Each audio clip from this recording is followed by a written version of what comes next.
Sport Subaru right there on North John Young Parkway. It's their brand new dealership. Although I guess it's a couple years old now, but it's still brand new to me. We've been saying brand new dealership for, I want to say, close to 11 years. 11 years now? No, I'm kidding. It's a state-of-the-art dealership, and you talk... Well, not anymore. No, it's still state-of-the-art. Okay. Well, you talk to Mike Stacks, and Does he still work there? Yeah, he still works there. He'll hook you up. He's been there a long time. In fact, if you buy a Subaru from Mike Stacks, he'll text me and say, like, here's the people's information. They want to come in and watch the show. I text whoever bought the Subaru. And guess what you get to do? Yeah, and this is brand new. I mean, it's dangerous. I'm even putting this out there. Yeah. You get to come in and play pinball for that hundo. Yes, you do. You want that hundo? You want to win that hundo? Yeah. Well, guess what? Ross McCoy's going to stop you. And you're not going to win the pinball hundo because me and Ross are stopping you. Right now is their Share the Love event, which every Subaru you buy from Sport Subaru, they make a donation to a local charity. They have donated... At this point, it's been millions of dollars across of North America. I mean, they work with the biggest charities like Meals on Wheels. They work with what's the other one? Make-A-Wish. Make-A-Wish. That's the big one. Yeah. And then also across the country, local charities. So our, Sport Subaru is going to donate to a local charity. Yeah, we've done the Leukemia Foundation before. I know that was a couple years back. Yellow Brick Road. They always pick somebody in our community and they make it great for them. Also, if you're looking for a Chevy, go talk to J.C. Harrelson, Don Mealy Chevrolet there in Claremont, and you can get a Silverado or a Traverse like me and my wife have. I've been thinking about a new Silverado. I need AC You need a seats. big boy. You need like a SRT or something. You need something with an engine in it. Something that'll go quick. Something fast. Whether it's Don Mealy Chevrolet in Claremont or Sport Subaru right there on North John Young Parkway.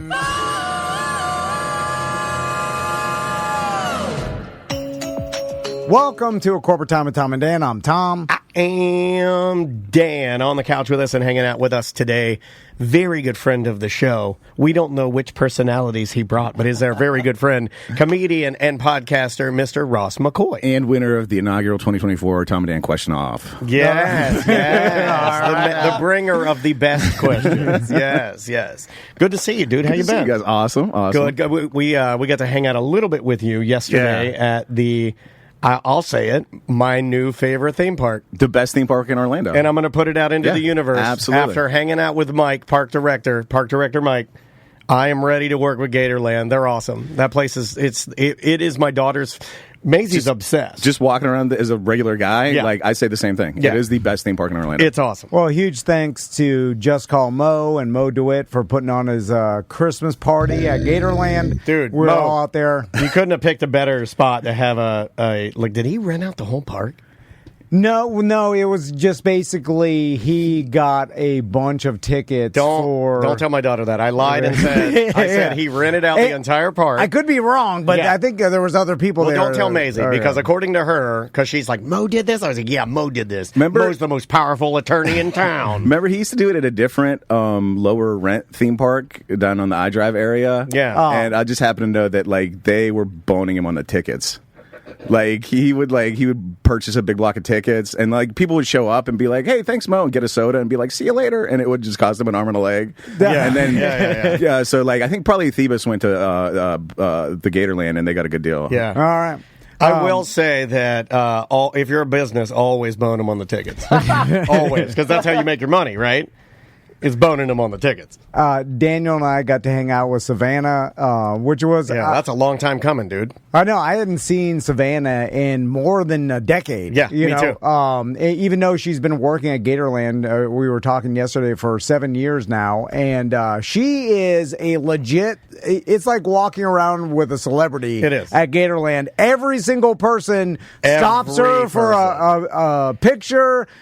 Here's something I know. To talk to her. If there's a child or a woman in a porta-scoot, they're stopping Savannah. Everybody knows her. Everybody stopped her. It was crazy. Her social media following is bananas. Yeah, obviously I follow her and I've seen her build it over the years, but it's gigantic. It's impressive. And by the way, I meant to talk to her about that. I'm like, you should start a podcast and Gator podcast. No time for it. I mean, you can make some good money doing a Gator podcast. She knows how to talk. I think they might actually. I think Gatorland might actually have one. And one of the cool things that she was telling me is that, she wasn't even supposed to work that day. She did their live. And then I had hit her up just saying like, hey, I'm going to be out there. And she's like, nobody told me Mo was doing the event. You know, I was like, oh, I'm sorry. Well, and so, like, it was very nice of her to basically come in on our off day and, like, hang out with us. You know, it was really cool. No yeah, it was nice. Here's where I screwed up because I blame my wife because I like that. Hold on. That's what I did. I had planned to go and I was going to take my boys. They'd never been to Gatorland. And then Crystal was like, I'm getting my... Were you telling them on the way there? You know, one time I walked across this pond in a bear suit. No, I told them. I showed them the exact area. Which now you know what I said? I told never Maisie, that impressed. I told Maisie he faked it. No, how dare you? I'm going to tell her. I'm going to drive to her school and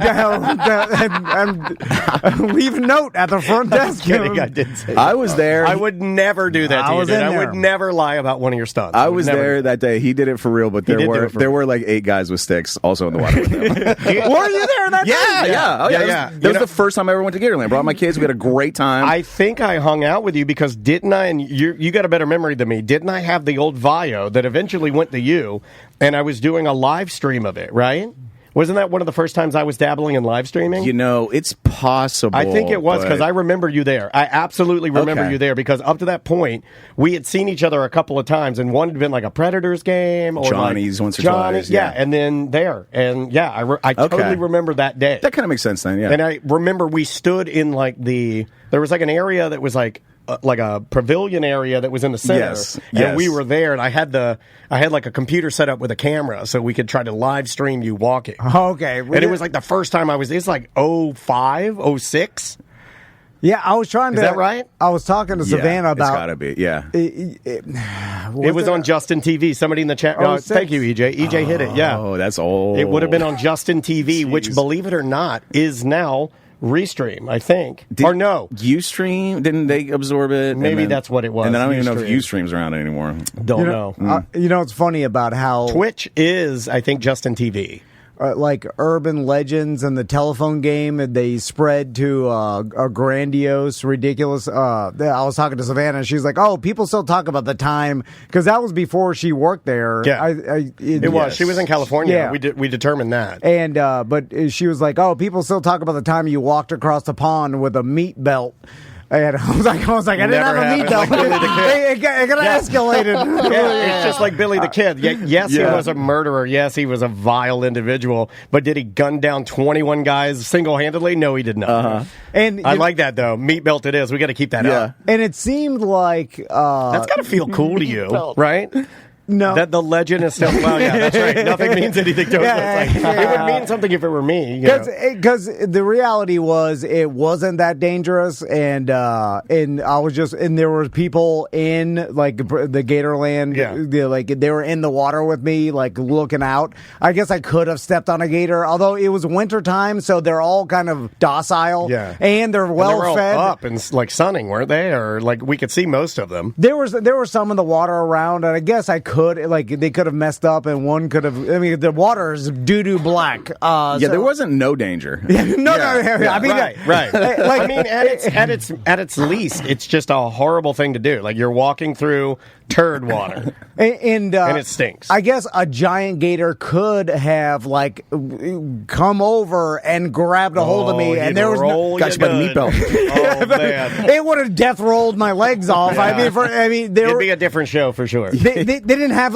guns ready to get. There were a couple guys with sticks. They could have never. Oh, they'll let it save kill you. me. They gotta let it kill you. They have to let it kill you to calm it down. Mm-hmm. Yeah, but all in all, it wasn't like I jumped into that pond and started splashing around and all the gator. But you should say that. That's what I would do. Also, Andrea asked your boys at Gatorland if you told them the story, and they both rolled their eyes. And that is not cool. I'm going to tell you the truth. I would not lie about one of your stories to Maisie because they may not mean anything to you, but they mean something to me and Andrea because we set up all those boxes and watched you do it. I was very proud and happy to be a part of it.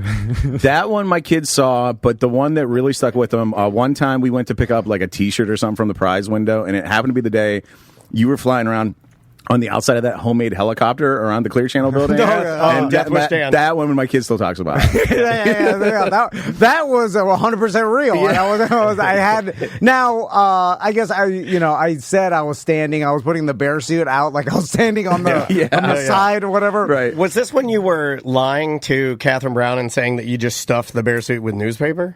Yeah. I just used to tell them that like this is all planned and whatever. He lied to her one time and straight up said like, "Oh yeah, I'm not even in that. It's just the bear suit. We stuffed it with newspaper and they just duct taped it so it looks like I'm riding around." Yeah. But it was you, right? Yeah. What the hell? I mean, there was no one else, and then the guy landed somewhere in Longwood, at some airport, like a homemade. He flew like up along I-4 and traffic was like, what? Like traffic was all snarled up from it. Yeah. That's a miniature helicopter. It was a tiny helicopter with a man in a bear suit hanging onto the outside. Yeah. I remember it was the first time where the guy's like, where's the Clear Channel building? And I'm looking down from the top. I'm like, I can't tell from the top. And then we had to go like I'm going to work. Oh, like we were going down I-4 and I was like, take a right. That's what I do. That's what I do in Microsoft Flight Simulator. I go to work in an F-16. And I'm like, that's what you do. I'm like, it's the first left off of Lake Destiny or whatever. And then I'm like, oh, that must be it. Anyway, but Gatorland was fun. Yeah, and it was a really good time. My sons want to go back and do the zip lining because we didn't get to do like the rock wall, the zip lining. Well, the zip line, I don't know if you know that. Even if they had wanted to do it, it was sold out. Oh, back to that thing. Like apparently, it's like one of the best in like top 10 in the world. Top rated in the world. One of the signs said. My kid did it. I remember I took Crystal for her 30th birthday. I told you zip lining over You finished the end of the Friday Free Show by telling us what a great memory of you renting a Camaro, black with an orange or red racing stripe, and you took your wife. Was it convertible? No, it wasn't convertible. All right. 30th birthday? 30th birthday. That's so weird. My 30th birthday, my wife, I got drunk, and my wife talked me into going and doing the slingshot on iDrive. Oh, really? Yeah. So back to where I screwed up. So Crystal getting her hair done, and so I was waiting for her because she wanted to go, and then were you at the salon? No, but she was sitting like there reading a magazine. The check-in was from 11 to 1 and with Mo's Christmas party, and so she was like, just wait and we'll show up, like I'm going to get home at 12:30, and I'm waiting, and she's like, it'll be 12:45. I'm like, we're going to miss the check-in, and then I'm going to have to text Busdecker, like they're going to be gone already. Oh, right. And then, what I'm saying? Then I can't get in. Yeah. And then I have to buy tickets. But then you're not allowed to go to where we're at because it's like a private event or something. Yeah. You got your tickets, you're standing there, the boys don't know what's happening. And so anyway, I should have gone early because I saw Daniel went early and then met up with Savannah and got to do the full behind the scenes everything by the time experience. And I saw I felt bad. Maisie was feeding chicken to we're talking something like Savannah does on her Instagram, with some crazy giant alligator. 16-footer maybe? It was big. It was humongous. But Savannah's very much like Tom Van. Savannah's like, come on, Maisie, let's just feed chicken. It was like, who cares? Let's go. Sure. It's Maisie and Savannah running up to the front. Maisie's just throwing chicken like crazy. We must have thrown like 20 pieces of chicken. It's awesome. Like, we're throwing chicken to every gator. I never made it in any gator's mouth. I am so bad. So bad. Now, were you nervous at all? I'm not there because of all the Gatorland folks. Because they're not nervous. And they make so many jokes. And I like the jokes that it offsets, I think, any nerves that I would have. Like, they're always making a joke like, hey, come over here. Don't want to get your leg bitten off like the last guy. They're always making a joke. So, no, I don't really feel nervous. Now, even though... A little bit with May, though, yeah. Yeah, well, that's what I'm saying. Like, because when I saw Maisie feeding the chicken was up close, dude. To that giant gator...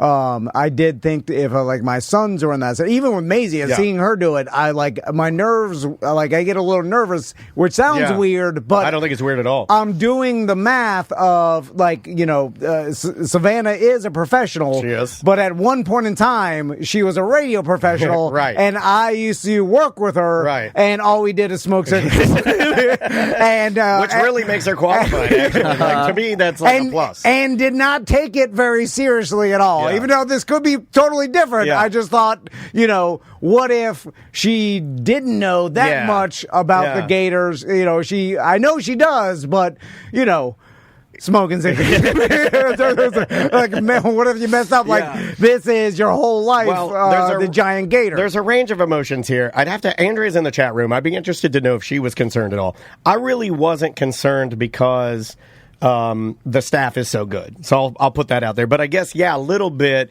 when I was standing back just filming and they were up front, a little bit. And then Maisie, though, zero. Like, Maisie was like, game on. This is the best day of my life. All she wanted to do is to hold a baby alligator. She got to do it. She did that earth, like, ear-piercing shatter scream when Savannah's like, let me go get you a baby gator. And it was like, oh, my God, somebody just exploded. Somebody shot a gun in our car. It was crazy how, wild she got. And then you got to go on that island.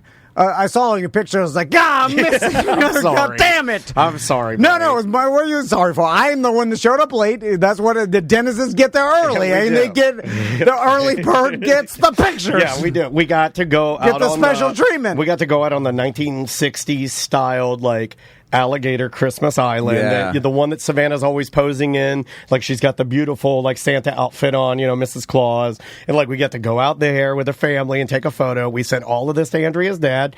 Now, you will be interested to know that Andrea's dad not so happy with us about our decision to let Maisie throw chicken at gators. We got an earful from Grandpa. He's a nervous granddad. He gave us, Jim told us he did not like that. In no certain terms. He did not like his granddaughter. Grandparents get nervous. I got the same thing from my mom. Interesting. When I called her and told her that her grandson had ziplined out over alligators that day. She said, I would never let one of my kids do that. And I was like, Mom, you used to send me to the store for cigarettes when I was 5. Like, I don't think you can talk. Grandparents do forget what they let their own kids do. And then when they get older, they get ultra, nervous about, like, all these things that they were perfectly fine with. Like, if you, back in the 80s, they would just zip line. I mean, they would let you walk, like, hand over hand, with no safety gear over the damn gator lake. No, literally, my mom would turn me out into the street. Like, as a below 10-year-old kid, she would turn me out in the streets and be like, don't get kidnapped or nothing. Like, that was the safety procedure. Tracy in our Twitch chat room says that her son, one of his friends, saw us taking the photo and said, whoa, I would not take my kid to that Christmas tree.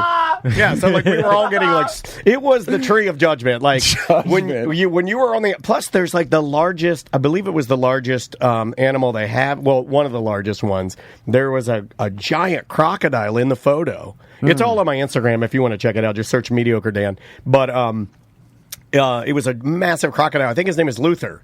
And he is he weighs, 9 times me?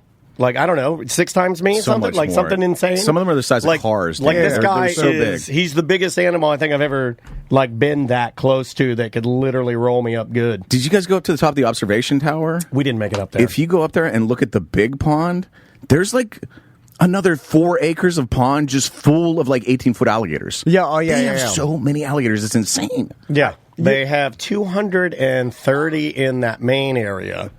And then they have over 2,000 across the property. Is that right? Does that sound right?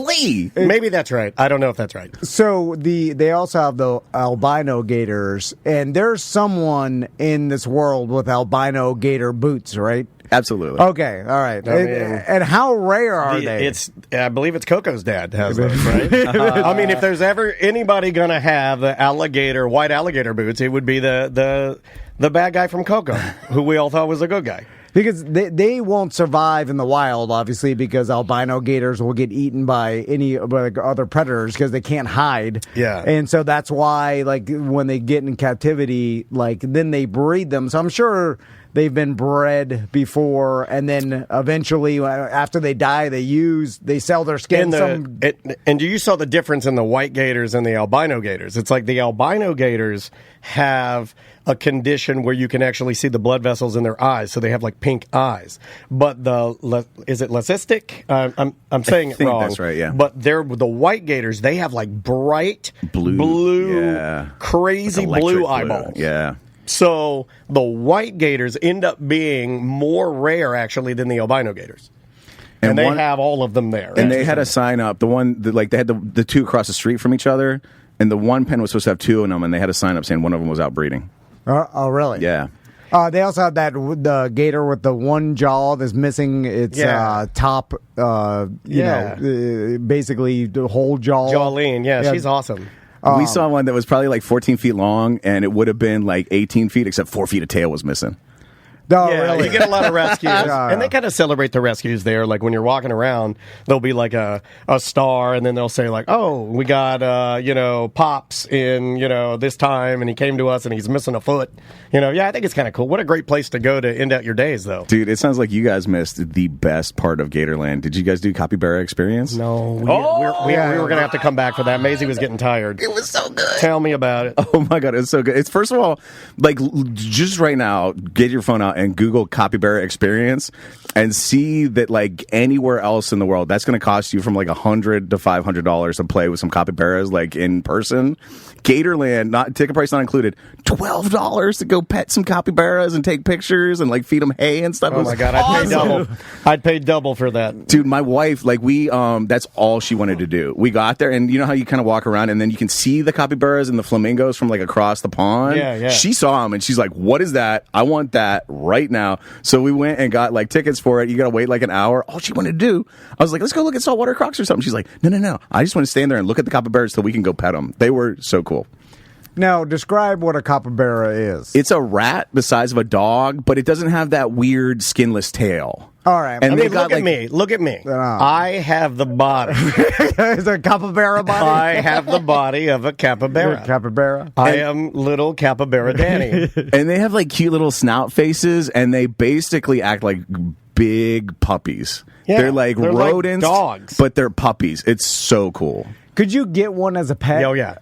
You can, and that is, my mom is terrified that I'm going to get a capybara and bring it to her house. And there's nothing better. You need a license or something? I don't think you so. do. In Florida, no, you need a permit, and they cost like $1,000 to $3,000. I may have spent a significant chunk of last night Googling how hard it is to own a capybara. I don't think you need a permit. I mean, there's nothing crazier than you go over to somebody's house, right, and then they have a capybara, and it has those long yellow smoker's teeth. Long yellow smoker's teeth. Like, imagine a Looks guinea like pig. Billy D. Williams. Imagine a guinea pig, but blown up like 18 times. They're so cool. You know what they look like, right? Yeah. I just I wanted Ross to describe them, so anybody, because I think people get them confused with other emus and capybaras, and then like all like weird Australian oxalatos. Remember those things? I don't even know what those articles. I hear all these fish lizards. I hear these weird names. I'm like, I don't know what that is. So when I was a kid, like 4th of July, the town I lived in, Springdale, Pennsylvania, they every 4th of July a fair would set up at the fairgrounds, and one of the attractions was a freak show, right? All right. And buddy. When I was a kid, one time I remember at the freak show, there's a guy like, come for a quarter, come see the biggest rat ever caught in New York City. Oh my God, it was his penis in a box. No, it was like 3 capybaras, like in a tiny little cage, and all riled up. So and they're his like, penis was in the cage. And he was just, did they spray paint him like a rat, like a New York rat? Or maybe they were like a little bit darker. And then it was like years later in a book, I saw like the flat face and everything. I was like, oh, those are capybaras. But I was like talking to another Tom and Dan listener down there about this, and he grew up like 3 towns over in Pennsylvania, and he's like, oh yeah, I think we had that same fair. Did it have the crackhead? And I was like, and that triggered him. I was like, it did. Like right next to the capybaras was another guy. I was like, come and see the amazing freak show crackhead or whatever. I forget what the name of the guy was. It's a man who smokes crack cocaine. But they had like a skinny dude in a capybara cage, and wearing like a straitjacket and going like, acting all crazy. I never got to see a legitimate freak show. I mean, you're lucky. You're in the right state. No, they still have them, dude. Do they? Yes, Florida they do. is circus territory, dude. Yes, they do. But I want, I want him old school. They got them. The old school, I like believe they bearded do. lady, Yes. like weird oddities. Gibson 10. We will go there, and I mean, there's less now than there's ever been, but they're still there, I believe. I wonder if there's still a legitimate geek out there. I bet so. Do you know what a geek is, Tom? Doesn't he eat like rats and bite the head off of a chicken. Oh, that's your job as a geek. You sit there and people pay a quarter and you bite the head off of a chicken. I think I could do that. I mean, no, you push couldn't. comes to shove. Well, bite the head off a live chicken. What am I up against? Is it like to save my family's life? Okay, well, I can Exactly. do that. This guy does it for not good pay. But all you have to do is channel that energy, right? Like, all I have to do is get up there and be Get like, in that mental state. yeah, and just like pretend they have your family captive. Exactly. And I'm holding the chicken. It's scratching the hell out of me. That's not an easy thing to And do. I'm like, pretend they have Maisie. Pretend. And I get them. No, what about an emu? Could you bite that off? No, bigger than me. They're so big. They're very big. And I didn't know that they had weird, like, pink heads or like gray purple heads. Yeah. I didn't know they had that. All right, not to totally switch gears, but do it. Let's do it. Daniel told me this weekend that he got in a car accident. I did. And Switch gears. Was that a pun? Was that? That's good. I did. This guy's good. This guy's like click and clack over here. I like it. And oh God. And I was like, oh man, because I know how much you like your car, and I know how love my car. Well you take care of it. I maintain it pristine. You just had Tesla at your house fixing. What? Nikolai Tesla came to his house? He did. He's strangely, he doesn't bathe that much. Kind of stinks. He's a weirdo. Yeah. You know, he dated a pigeon. Yeah, he's kind of That's a true fact. You can look that up. That's he dated gross. a pigeon. Oh my God. And so Yuck. they were fixing a problem because there's a small Always a factory minor defect. cosmetic detail. No, yeah. It was enough. It was literally enough. A problem. And I know what you're thinking. He had a pigeon that he liked a lot. No, he had a romantic relationship with a pigeon. That's all. We don't have to go into that. We are. We're gonna have to get into that. And so, tell me about your car accident. I had nothing to do on Saturday after that. He had a pigeon in his lap. Well, and I was things were doing wrong. like vocal rest, right? Because Sure. my voice sounds so crappy. By the way, the scoping, they did it, and they're like, well, we don't really see anything bad, so just keep doing what you're doing. So I'm gonna, just maintain, I guess. I'm just getting old, but I had nothing to do after the big parade that Maisie was in. She was in the Winter Park Christmas parade. Okay. Which we went down to. She was like out of 100 floats. She was like number 90. I'm like, oh God, so we had to sit through the whole thing. But, I will tell you, our buddy Adam Demeter does, he volunteers and runs the whole parade. They did a really good job. He has a very tough job. In fact, I think we're going to try and set him up to do a weird job because his job is the weirdest because he has to walk the parade route and just make sure all children don't get run over by police vehicles. And it is the hardest job you could ever do. And they don't throw out candy Yeah, they do. for that. Oh, they still do. Okay. It's back. It's back, baby. Because I remember for a while, like they were like banning throwing candy. No. Our because, incoming president says we're back. We are candy crazy. Because the danger of kids like running out to try to get a Tootsie Roll and getting their hands run over. Either of you seen the Seminole County or Orange County SWAT vehicle, the gray vehicle? I have not. They were throwing Squishmallows and candy out of it, and the tires are like, I don't know, 1.5 feet taller than I am. Okay. And children were running towards the SWAT vehicle. Like, it was crazy. Were they Squishmallows seized from drug dealers? No, they were. They were. Awesome. They were Squishmallows seized. No, but it was awesome. It was a great parade. Like it is a big time. They had all kinds of stuff. What road did they do it on? Right on Park Ave. Okay, all right. Right cool. on Winter Park. Right on Park Ave. It was really good. Like I enjoyed doing that and being there. Kind of like I was trying to be like a little more open to it. And I was like, oh, this is Christmas. It felt very Christmassy. Were all the cops out there super festive and like whoop whoop whoop whoop? Yeah. Dressed like the Grinch. No, they do the motorcycle thing where they go. I love that. Yeah, I do love that too, so and I'm a much. sucker for it. Yeah. And then they do some firefighters. And I'm a sucker for the SWAT vehicles, even though I don't want to see any Winter Park children get their heads smushed. I even like the Rotary Club and those little go-karts. And the entitled moms that would stand in the middle of Park Avenue, like with their children, even though people were telling them to get back. She's like, no, I'm staying right here. I'm like, oh my God. Castleberry Santa was out a couple, I think last week. Or did he make his rounds? All right. We saw him, and then all the Castleberry police were out, and they're like, I saw one of a young guy. He was like skipping to jolly to the jolliness of don't do that of the holidays. Skip in your mind. And I'm like, I like my cops old and racist. I don't like them jolly and skipping. Anyway. Well, I had nothing to do after that. But I just want to point out the dichotomy of the show. Dan at the Winter Park 100 parade, and then Tom in Castleberry, some old man on a trailer. The cops just driving him around town. That's what it is. That's Tom and Dan in a nutshell right there.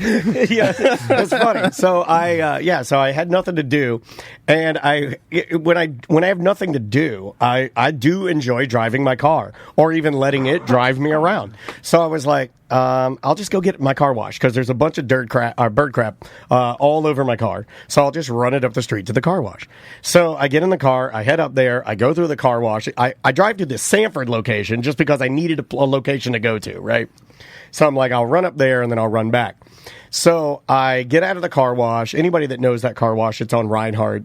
And I come out of it. I get in the center lane of the median to get into the, that left-hand lane and ride it out. I see somebody coming and they're going sort of slow. So I let them pass. And as they go by, then I go. And as I'm going, I proceed to not see and drive my car directly into the side and wheels of an unhitched 18-wheeler. All right.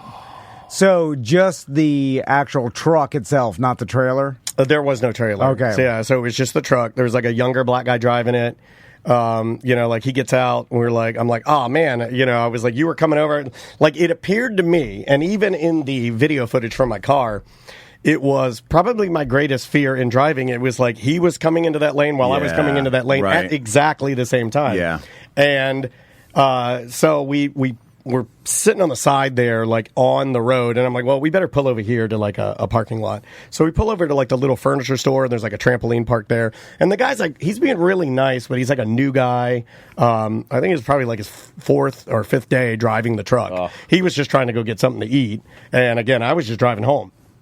So we pull into the little parking lot there. Well, while we're there, we start exchanging stuff, and he's like, I don't know what to do here. And I was like, well, let's do driver's licenses. We can do photos. We can do photos of insurance cards. And, and I think we're good there. Now, did his truck have damage? I imagine he didn't. No. Okay, yeah. I mean, in my car. Just bounced right off of it. Well, in my car being made of paper, the side, door, the passenger side corner of where the light is, it's all scrunched, and then the alignment's out. It's flipping codes all the time. It says it's safe to drive, but it says the wheel alignment is all messed up. It won't do full self-driving or any of the stuff that I have. I mean, obviously that's a safety concern, right? Sure. You don't want to have a car that's alignment is out and then have it auto driving it around, Right. I get it. So I'm sitting there, we're talking to each other, we're exchanging. As we're sitting there riding, I'm doing that move where I'm riding on my riding on my windshield, and he's taking photos of everything and walking back and forth to his truck. And a community service officer pulls up. And she's like, you guys good here? And we're like, yeah, I had an accident out here on Reinhardt. She gets out. She starts talking to us and everything. She's like, do you want an accident report? And I'm like, sure. Yeah. I mean, I guess we'll take an accident report. Yeah, we don't have to wait an hour and a half for the state patrol. Sure. Right. Yeah. So she's like, would you have all? Yeah. So I already had all my stuff because I figured, at some point he was going to need it. I had everything on me. So I hand everything to her. And then the guy goes and gets all of his stuff and hands it to her. And man, it took the longest time. I mean, no kidding, an hour and a half. Yeah. For this lady to write the tickets. Yeah. Or to write the report. It's called I guess a driver's information release or whatever. So he has a copy of me. Report, yeah, right? An incident report. I have a copy of him. He has a copy of me. Because at first when she pulled up, she's like, do you want an accident report? And I'm like, I think we're good. We're just exchanging our stuff here. And she's like, well, I'm here. Do you want to do it? If he doesn't have damage, then it's only you. And then you only need it if it's his fault to get paid. Yeah, now you're on to something. Yeah. So we're sitting there, we're talking everything. She asked me, she's like, can I see the video? And I'm like, sure. So, I'm not going to deny her to do that. I mean, I did think about it. So we play it, and, it appears that he beat me there, and I did hit him, So, I mean, so she goes and starts filling everything out, and then I start thinking to myself, I'm like, well, hold on a second. She's filling out an incident report about both of us and getting all of our information to each other. But I basically just had her come over to my car and showed her that I had an infraction, which is exactly what the F happened. When she came out, she gave that guy everything, walked over to me, gave me all my stuff, and's like, and it's customary here in Sanford when we see an infraction to give you a citation. So now you have a reckless driving citation with 3 points and $200. What? Yeah. I didn't know a community service officer could even give a ticket. I didn't know that. I thought they could only write reports or whatever. But she gave me a ticket. Like, I'm 48. I have never had a moving violation. Like, I've never hit somebody and been charged. I've never had a moving violation? Or Yeah. No, I've never had that. Reckless driving ticket. I have never had a reckless driving ticket ever in my life. Other than my 2 DUIs, no tickets. Yeah, you know what? I'm going to hug you. You're a hero. I've had a lot of tickets. Lots. To the point where I cannot take whatever the school to get the points off anymore for life. And here's the other thing. Here's the other thing that I kind of let bother me, but as I got the ticket, I started like adding things up in my brain. One of the things that she kept doing the whole time she was talking to me, and only me, she did not do this to the black guy that like when we hit each other, I hit him. I'll just say it. I hit him, right? She kept calling me big guy. All right. She'd be like, hold tight there, big guy. All right, come on over here, big guy. All right, here's what we're going to do, big guy. And then when she gave me my ticket and everything, she's like, here you are, big guy. And I'm like, oh my God, really? I was like, so. How about a sir? Was there a play here where if she had pulled up and said, do you want an accident report? And I'm like, no, we're good. And she drives away, I don't get a ticket. Yeah. I'm an idiot. I'm the dumbest person in the world. You didn't call Mo, so that was your first mistake. Well, yeah. Well, that is true. Yeah, it was your fault, so you couldn't. Right. In retrospect, you shouldn't have showed her the video, I guess. No, I should not have. Yeah. But when asked, she knows when I'm driving. It's not like, it's a real awkward conversation if she's like, can I see the video? And I'm like, no, thank you. Yeah, you're not obligated to show it. Right. Yeah. You could say no, but I don't know how. But I don't know. I don't think I could say no. You know what I mean? Like, you should have said no, little lady. Oh, that's good. That's really no. I don't have that kind of balls. I don't have that kind of nuts. I might have some, but not as much as you. Because on the spectrum, I'll be closer to the center. Because technically, that guy's not filing a claim because there's no damage on his truck. So you'll file a claim, but you'll do it with your own insurance. So essentially, you got a ticket for no reason. Right. I just incriminated myself. I'm here, watch this video and give me a ticket. Great job, Dan. I still would get Mo on it because the situation you're describing, it sounds like a 50-50 to me. Like if he's coming over when you're coming in, that feels like a little bit of both sides to me. What bothered me about it, and she never even asked about this, but I did mention it to her, but I wasn't going to sit there and argue, right? Like I wanted to just, the car's screwed up, I'm going to handle it and move on, right? It's just a thing, like Tom said. Could have been worse. I mean, I could have gotten killed. Sure. Who knows? But when that guy, he was going to get something to eat, and he was driving really fast. Like he was coming across from the far right lane all the way over to the far left lane to get to try and get to Walmart. Right. So I was just easing into the lane. Mm-hmm. He was cutting across all traffic and moving fast, and that's what I kind of said to her. And then dude started thinking that I was kind of going on the offensive. Yeah. So he started getting up on me, I got cameras too, man. And I'm like, yo, just everyone relax. This M-word's a liar. He's trying to say it's my fault. That is the vibe he got. Yeah, 100%. The minute I started trying to explain myself at all, he got defensive, and they both. And I also don't think that lady. She didn't seem to like me very much. I don't know why, but the vibe was not. The vibe was a lot more friendly with the other guy. I was about to say. Not with me. Because, and this in small towns, I've seen it a million times. Yeah. Do you think she knew him?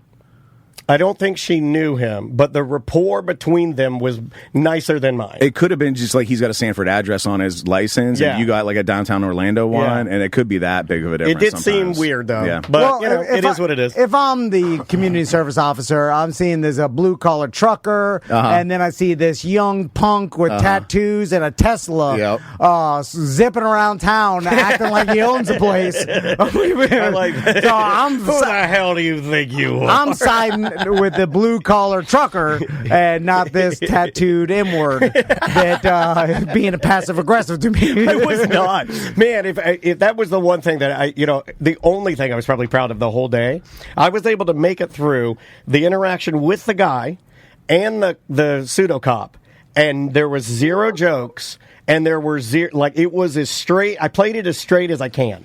Like, there was no, and even when I stood there and she gave me the ticket and I'm like talking to her and she was explaining the 3 ways I can get out of it. I guess I can take traffic school. Yeah, so I might need to get the points. I might need your mom to. Yeah, She's still doing it. Yeah. She still do that. She'll do it. $100. Does she do a bird-based traffic school? She'll take any traffic school. And she's good at it, dude. Yeah, for $100. Marilyn Van's the best in the business. Man. Oh, okay. Like, she is known, and I'm gonna get her on my. I'm gonna get her on my case. By the way, And you know what? It's a holiday season. I'll give her $200. you can commit murder, go to prison, get out of prison, and then somehow through lots of paperwork get your right to vote back. But I could never get any for life. I could never take the school again. He's done. Me and Crystal. It was 6, right? Or 5? It was 5 I think lifetime. It's 5 in a lifetime. And we went through both of them, and they said no more for life. To the end of my life, I could never take traffic school again, and that's it.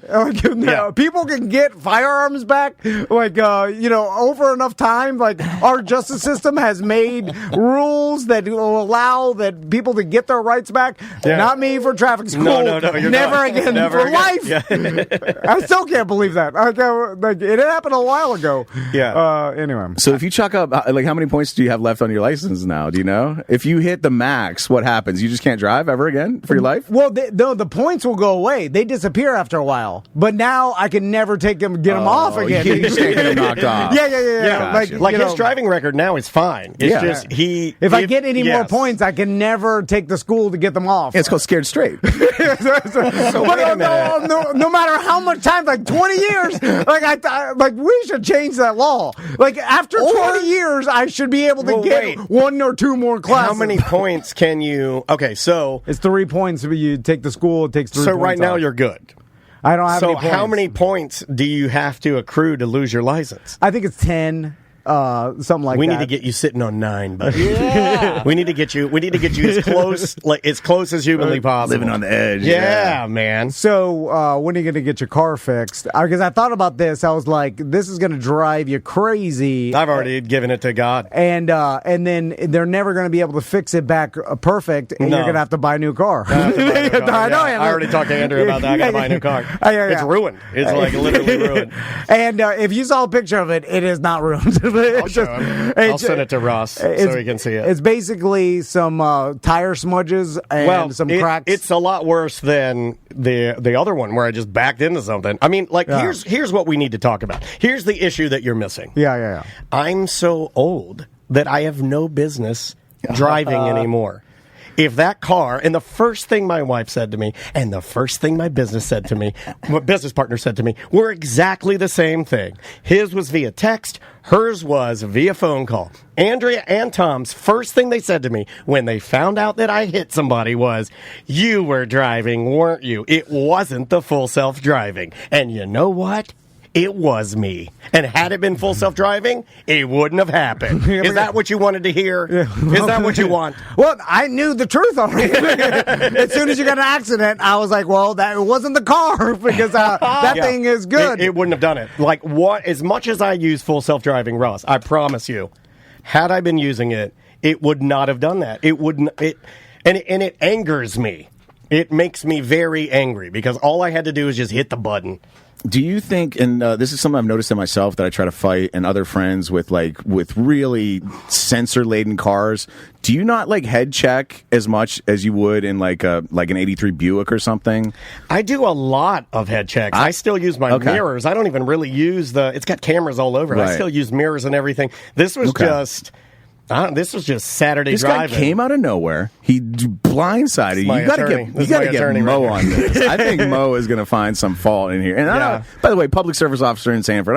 No, you don't get to make the call on what Dan is going to be ticket. charging. No. That's 3 points for old race car Mo's Danny. going to have that gone before lunch. Do you think that you've actually gotten worse at driving because of self-driving? I'm glad you brought that up. Because I'm glad you brought that up. It does make sense that Yes. you've been using self-driving so long that you're not that good of a I'm driver. not. It's atrophied. Yeah, it's like Daisy if Yeah. she started to drive again. Like, she's like, I don't know how to drive. Like, I'm more dangerous than I've ever been because even my driving legs have atrophied. Like I don't even know if I have the strength to push the pedal down anymore. so You know what I mean? Like I don't push pedals, Ross. I don't drive. I sit in the car and I hit a button and it drives me places. can you sue Tesla for making you a bad driver now I because like this. They've made me dependent on it. It's yeah. like a drug. It's like a drug. It's no Yeah. different than a drug. Okay. I'm a drug addict. yeah. Well, I am a drug addict. They enabled you to get Yes. allow to use self-driving for so long you got bad at driving. Yeah, I did. And then you crashed into a I truck. almost killed a man. I almost killed a man in an 18-wheeler. You're right. In fact, He would have killed you, actually. Oh, he almost rolled right over me. He totally would have rolled right over me. You too. should sue Tesla. Get that pigeon. So are you not going to ever drive again? Huh? I am. So my plan. You can't be trusted. My plan right now is I have to call the insurance company.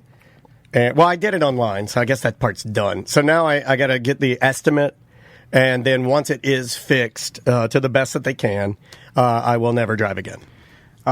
And then you're going to get that new Tesla. No. That big boy. No, there's no way the wife will not do that. She's very angry with me right now, and But then every time you walk by, you're going to be like, that's not perfect. I think they'll fix it. I have good. We did find a nice place that is Tesla certified that is better than Tesla's body shop. Interesting. And here in town that they have really good ratings. So it's shout out to the place in Maitland. It's like there's like a Maitland Collision that supposedly they specialize in Tesla. So from what I understand from other Tesla owners, they like those guys. So I'm gonna give it a shot. But it is my fault. I screwed it all up. Are they going to fix it to your specifications? They might actually fix it better because Teslas aren't. Like the fit and the finish of the exterior of Teslas isn't great to begin with, so they might actually tighten it up better than Interesting. it was the first time. But Okay. yeah, I'm trying to keep Put a an extra positive. stitch in this it. is new for me, man. Like I'm trying to keep a positive attitude on this. Yeah. I don't like that. I like your negative attitude. Of like, they'll never fix it the way it's going to be. I need a new car immediately. That's the old Daniel I know. That is how I feel. I mean, like I do hate it now. I want to drive it into a lake. You do it. If it sets on fire, you need to figure out a way to destroy it. I want that to. way you can get a new car into the lake. I wanted to do it with. It's kind of like my dog. You know, like he got like Dansby, he got some red. He gets the tips of his ears painted when he goes to the groomer. Okay. And when he was doing it, apparently he was too jovial, and he got a big swath of like red food coloring on his mustache, and it's permanent, you know. So and then Andrea like cut it out, and it looks horrible because you can see like this chunk of where his face is gone. And Yeah. I'm like, oh god, you got to throw the dog out now. Get a new one. Yeah, we got to get a new one. It's ruined. You ruined him. When Shadow got bit, they basically like shaved her whole back half. And, that looks weird. So, all right, we got to take Chat a room was break. asking one question, and Robert, that's a good one. A lot of people ask me this, but it's kind of silly. If the car is self-driving and it gets into an accident, is it the car's fault or mine? It is mine. Yeah. That's Always. Yeah, that's the driver's fault. Yeah. So I thought about that too when you first told me it got in an accident. I was like, oh, if it's self-driving, what? But it's always, whoever's watching, Behind the monitoring. wheel. Yeah. Also, trust me, I've used it so much, it would have never done that. The Orlando Talk Show with Ross McCoy. Ross, you're going to be anywhere in the next couple weeks? Yeah, I got a couple of things coming up. What do we got? Bull and Bush, and then I want to tell you guys about a show. Oh yeah, the 20th of December. We're doing this show called Untold Tales. It's like Christmas stories, but like from different perspectives. It's a lot of fun. I think that's going to be at Propagate Brewery, and it's going to be a lot of fun. Hit me up for more information about Untold Tales because I don't have it right now. All right, perfect. I like that. That's typical Tom and Dan style. I like that. Yeah, hit him up. So we'll take a quick break. We'll be right back with more Corporate Time. Welcome to A Corporate Time with Tom and Dan. I'm Tom. I am Dan, and we are live on Twitch and YouTube. If you like watching podcasts, which is what you do now, search us out at Tom and Dan Live. Like and subscribe. Ross is here. How you doing, Ross? Oh, my goodness. I'm here. You can't just say Ross is here. You have to clarify. Ross Paget. Yeah, we have multiple Rosses Ross within the spelled- Tom and Dan universe. Yeah. Ross like sauce from Good Sauce. Yeah. Good sauce with Ross and Joel. I don't have Joel with me, but I do have the third voice that's on Good Sauce, Mr. Nico Renato. Nico. What's up, everyone? You're a fan favorite. You know that, right? You're a fan That's right. favorite. I can't tell. People I like really you. Can't tell. No, people. I haven't. Look, I've been reading the Reddits, Oh, Yeah. and Reddits. and the kids like you. Yeah. Hey, And by the way, I thought that this may be Joel. yeah. Because to me, all white people all look white the people same. look alike. Yeah. In your defense, white guys, black beards. Yes, that's all the same. It start to blur. Hats. Yeah, Like, look, he's got a yeah, hat. most of the time. Yeah, You know, some kind of shirt like I would wear. I mean, you and I, like, we got the same vibes. yeah. Yeah, white guy with a beard. Yeah. All the same. And a shirt. Look at him. What do you got? Vans on? Oh my God! He could be me. What do I have on? Vans. Boom. What kind of pants you got on? Yeah. Sloppy pants. I got sloppy pants on too. Happy to be back over here in T&D world, man. You guys are always epic, and I'll start this off by going, man, thank you. Oh, I owe you guys a thank you. No. For the hour slot on the radio station, for the trust, the belief, the throwing of the dice. Sometimes, people overlook having other people throw dice their way. That is, I'm just never take the dice for granted. You guys chuck some dice and pulled up Ross eyes, and I'm like, hell yeah. I didn't think it was that much of a gamble. I think we are far more of a gamble. Gambling on us, very scary. Gambling on you, I felt very confident. That was a lock in my opinion. By the way, if I ever throw dice at you, you should be suspicious. You should pick them up and be like, what are you throwing? Where the hell did you get these? Like, what do you want? Where the hell did you get these dice from? What are you trying to do here? Oh, anyway, so Ross, you mentioned something before the show started. Oh, yeah. About recording a show and then How's it been? losing it. I guess we should get into that. Like, how long have we been going on the Good Sauce with Ross train? 35 episodes.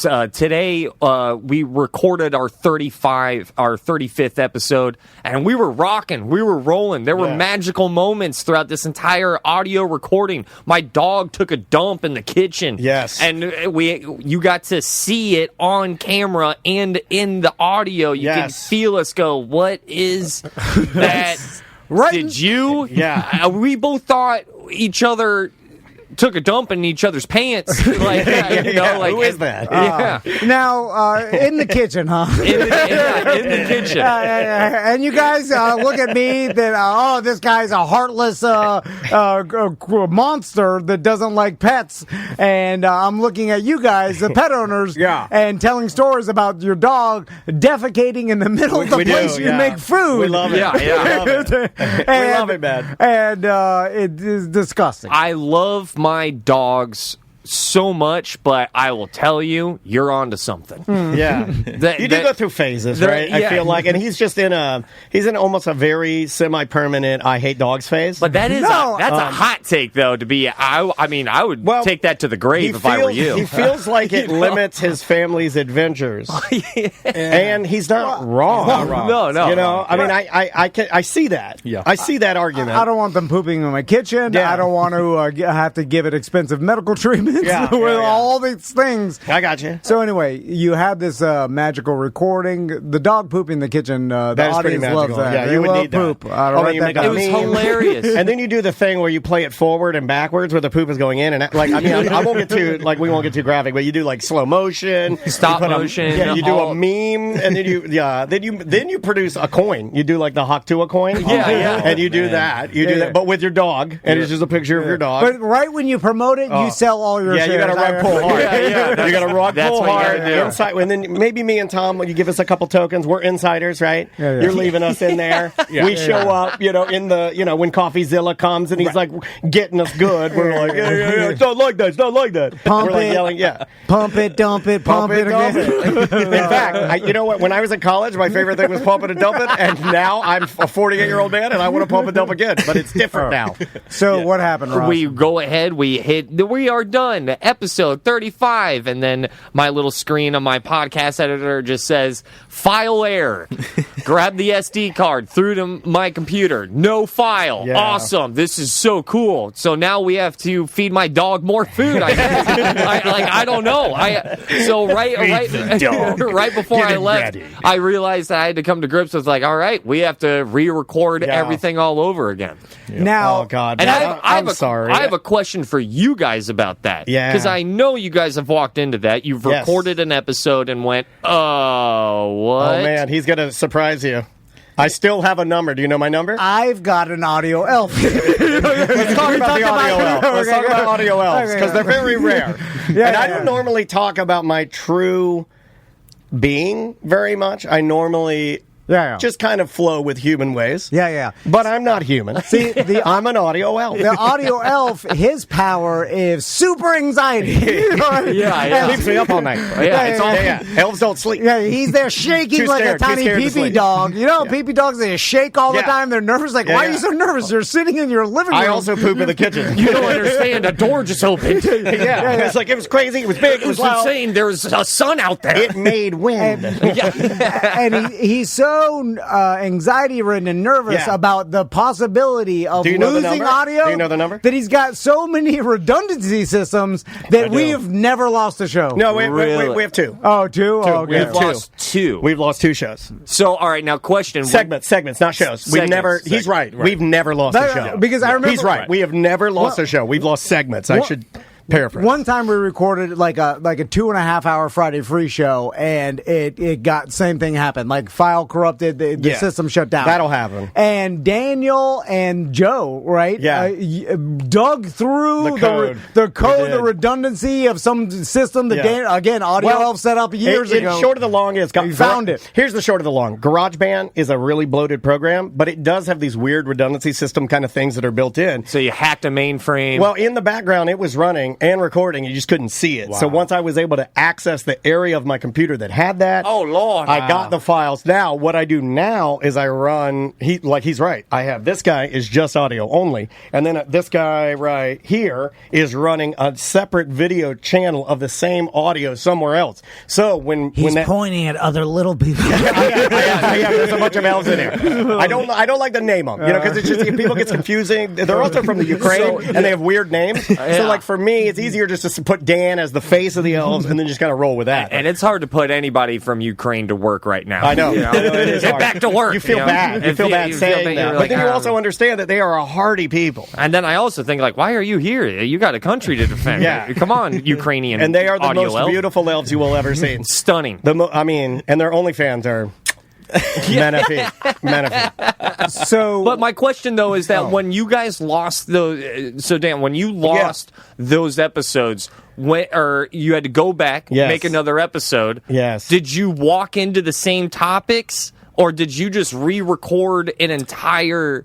Because we can't do that because Tom and I are too stupid to do that. We also enjoy making fun of ourselves, so we'll probably do a 2-hour show about how bad we are and how bad we were for losing the other show, and then just keep referencing things people don't know about, and it'll be a bad show, but we'll get through it. Because I loved all of our topics that we used on this, on this episode. But the problem is now, are we just going to act like we're saying this for the first time? We've done that. We've tried to do that before, and it never worked. And it's awkward. It doesn't work. And now you say this, and now I say that, because this conversation's already happened before. Right. Yeah. It would be funny if you tried to emulate exactly how the show went. I'll do a every joke. word. I'll do a joke that I like from segments that we did, and then I'll be like, "Oh, I like that joke," and then we'll do the same segment, and then I'll say the joke, and then I'll look at you, and then I can feel that you're like, It wasn't good that time. And you know what? Already heard it. He's dead right. Yeah. He's like, I'm like, you're right. I shouldn't have done I it. shoehorned but it. I forced it. It was selfish because I liked it, and that's why I was saying, like most of what I do here, purely selfish. I'm the most selfish person I know. Got it. Sometimes By far. It's By the far. audio elf way. Yeah, I mean, but we've never lost a show. We've lost a couple segments for ACT, but yeah, like running a secondary channel is a smart thing to do. Okay, this brings up an interesting. I'm sorry you guys lost that. That hurts my heart. I know. We're not going to lose this show ultimately. We're going to rise up and overcome. You're going to get it. Rise we're up. gonna get- Falcons. Hell yeah. Okay, so what's interesting? Okay, Rise up, Falcons. They need it. They need it so bad. so you still did a show that disappeared and Disappeared. will never be heard, right? Never be heard. So, okay, I've had this. We've talked about this on the show before, and I'm curious to see what you think. So, I've talked to Daniel. Like, do you think if all else was the same, like, say some genie came down? Okay. I know this guy so well. This is the argument Sam and I got into about if we could do it or not, right? Yeah, say Not a real. It wasn't a real argument, but it was Okay, like all right. a very much like a sheik comes Yeah. and then comes to you, Ross. But it's not a real sheik. It's Tom dressed in a sheik. He wants a sheik costume for Christmas, and I'm getting him It's one. just a trench coat, and he's on your No, shoulders. I asked ChatGPT if you could buy your friend a business partner a sheik costume, and as long as he doesn't do brown face, it's totally okay. ChatGPT, look at that, picking up on some social It was cues. like you're getting close, but the fact that you're not doing the makeup, you're fine. Sorry. So our sheik comes down Yes. and tells you, "All right, I'm going to pay you." You're getting close. a good that's a ghost. salary to do Good Sauce with Ross and Joel. Well, give him a number to make it real, man. You know, I'm just saying what you want to eventually Yeah. make. Say it's that, right? Your All right. goal. Okay. Not excess, but a good goal. Yeah. But I want you to record the show just like you always did, but no one's going to see it. Not even me. The sheik doesn't care. Yeah. He just wants you to record it. It's literally just audio servitude. It's just Yeah. So it's just filling a weird conversation void. Yeah. and then we and didn't produce it and everything, but nobody hears it. How did we answer this? I forget what my answer was for this. Like, and could what you? a question! Here's the thing. Like, of course, you could do it for the money, but how would the shows be? Right, because you would know It that would- no one's listening. So who are you actually performing for? So you just suffer. You just whine into a See, mic. I think I could do. I think that was my answer. I think I'm Would so you crazy still- that I'm like, I don't do this for anyone but me. Like, I think I just like. Would you still being try to be silly. funny? Would you still try to be entertaining? The only really precedent is like you have to record and produce, an hour Yeah. or whatever the the normal show time is. But then also, it's for nobody. Also, knowing nobody that hears there's it. nobody gonna not even my. I wonder if that would make me drop the quality of it naturally because I'd be like, well, no one's listening, so Right. I can blah blah blah blah. 480p it is. Yeah. Exactly. But what if you just Exactly. You're like, oh, we got 320s though. we got to record for an hour. Let's just make each other laugh. And Yeah. what if it ended up being better than the show that Yes. you were doing before? Yes, but what then if it no ends one- up being things that we didn't want people to know about us? And that's what, with Good Sauce, that's what we're striving for, to be honest with you, is that I looked at everybody who's on the show, whether it be Nico Renato or Joel Warren, and I just said, it's just us. Because I put microphones in front of our faces because some of my favorite moments in life has been just us talking and trying to get the best out of those organic moments. Just forget the camera, do your best to forget the mics. We can fix stuff in post. I'll take out the uhs, take a moment, think it's gonna be all right. But that's what the whole program is really striving for when it comes to. But to answer your question, yes, I would do it. But with the caveat, because I love people. I love performing. I love producing a show. Yeah. It's what got me into entertainment. It's why this microphone's in front of my face. I am obsessed with people. Still mind-boggling. They still blow my mind. See the way that Nico looks at him when he's talking? Get yourself a business partner that looks at the other business partner like Nico looks at Ross when he's like, he was like shaking his head. He's like, this guy's a effing artist. He's like, yeah, you never look at me like that when I'm going on one of my crazy rants about all the stuff I love and the feelings and the human. Yeah. You That's where me and Ross differ, though. I was like, if I could do this without talking to the people. He hates the people. He hates the people. Oh, my God. And here's the thing just gonna say it. More than anybody, hates our listeners. Like he hates them. Well, they're so all, much. I mean, listen. You said they're disgusting. They're just all I think now they just live to bully me at They all always, points. it's a weird thing. Then Mike B's bullying my wife at he Walmart. hates them, but they email him. He gets 10 emails a day from them, and they say, "I'm just like you. I'm just like you." I hate you hating me, which means we're twins. Yeah, I hate you, which means I hate myself. So Ross, what did you talk about on the show? Let's get into it. Let's get into the meat. All right, so one of the great topics, and hopefully I'm not burning it because it's such a good topic, because it's such a soft spot, vulnerable place for me, is giving gifts. And the anxiety of that first, second and a half when you give somebody a gift where you can tell immediately if it's good or not. Yeah. When they first open up the package, which is going to be poorly wrapped because I'm a dude and I can't figure out shapes. And then, Wrapping is hard. but just the anxiety of going out, buying a gift, making sure it works. I was talking to him. I gave him an awful gift. We talked about What'd you get? Yeah. I got him a belt. Well, okay, Hold on. What kind of belt? Yeah, but it's not. It just sits in my drawer, kind of belt. It's non-functional. It's way too big. You don't like it? The color- You got him a fat guy belt? Why'd you get him a fat guy belt? Because I was guessing about his hip size. You're not fat at all. Like, you're very average. You're a normal human. Thank you. Yeah, You are sometimes- not. You got him a jelly roll belt, didn't you? I think I think I gave it to him. I was like, "Yeah, we can put it in the holes after." It was not Yeah, good. we'll cut man. it to fit. That's what my dad used to do at the flea market. He'd buy me a belt and then cut the end off of it and then use a screwdriver to put holes in. That's what I'm gonna have to do for this. To All work. right. That's a nice gift. I'm glad you brought up gifts because you reminded me of how we've ruined gift giving in 2024, and I'll explain. Is now through the Amazon wish list. Yep. I don't do those. People, I know you don't, but my whole family. I don't adhere to that. My mom, No. I'm like, what does Jennifer want for her birthday? You're Jennifer's my taking- sister. It's literally a transaction between companies at this point. I'm not That's doing what it it. is. I'm not doing it. I It's said auto it. paying your light bill. I'm not doing it.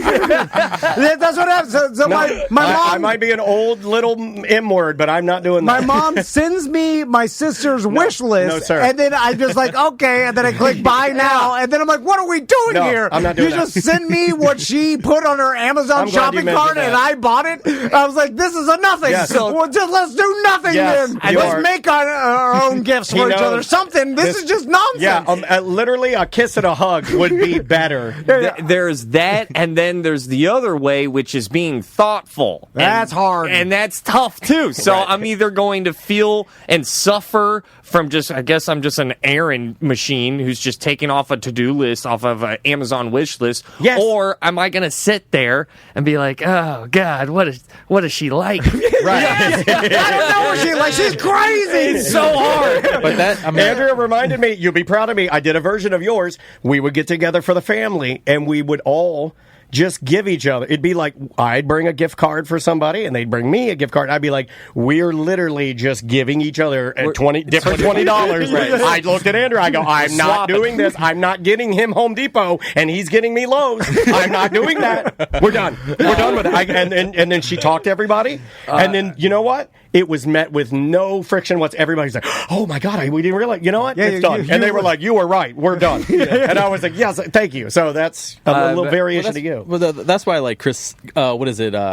The elephant game, the Christmas elephant. White elephant. Oh, I used to play the elephant game. That's why I like The that. Christmas elephant is something different. yeah. Then I hit her with the gold Christmas elephant.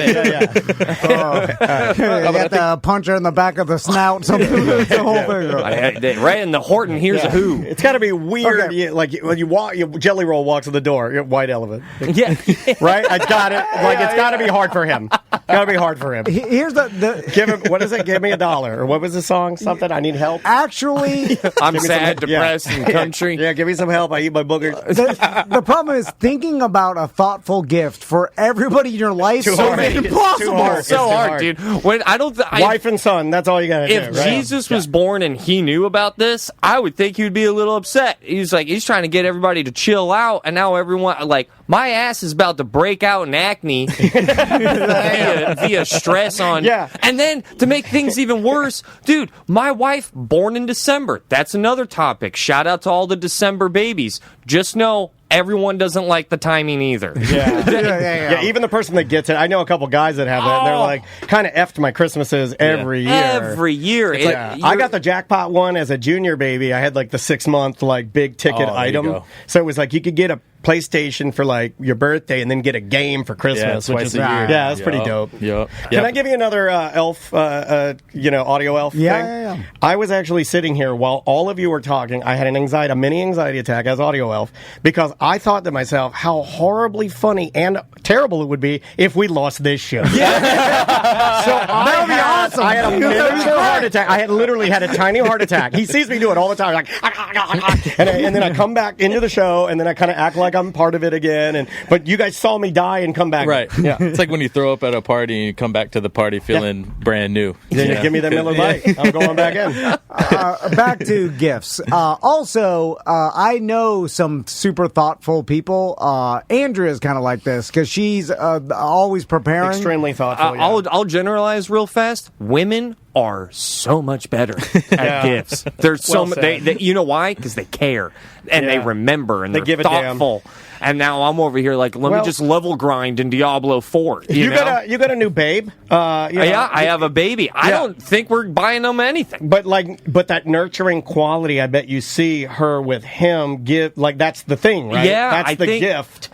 Like, I think, not that even, like, women without children, I still think are far superior to men in gift giving. So there's still just something different in there. Just better. Far superior. Have you gotten better? I have to be on the same playing field as a lesbian, I think. So and that's a woman. Technically, I win. I got you boxing gloves. That counts. I got you a tank of gas. Yeah, you know what I'll think of something, like Crystal will say something in like June and be like, I want this. And I'm like, oh, that's a good idea. You write it down? And then I go to my notes and I put the email myself, and then she'll end up buying it a month later anyway. And then I'm like, oh God, that was I should get a little micro credit for writing the idea down.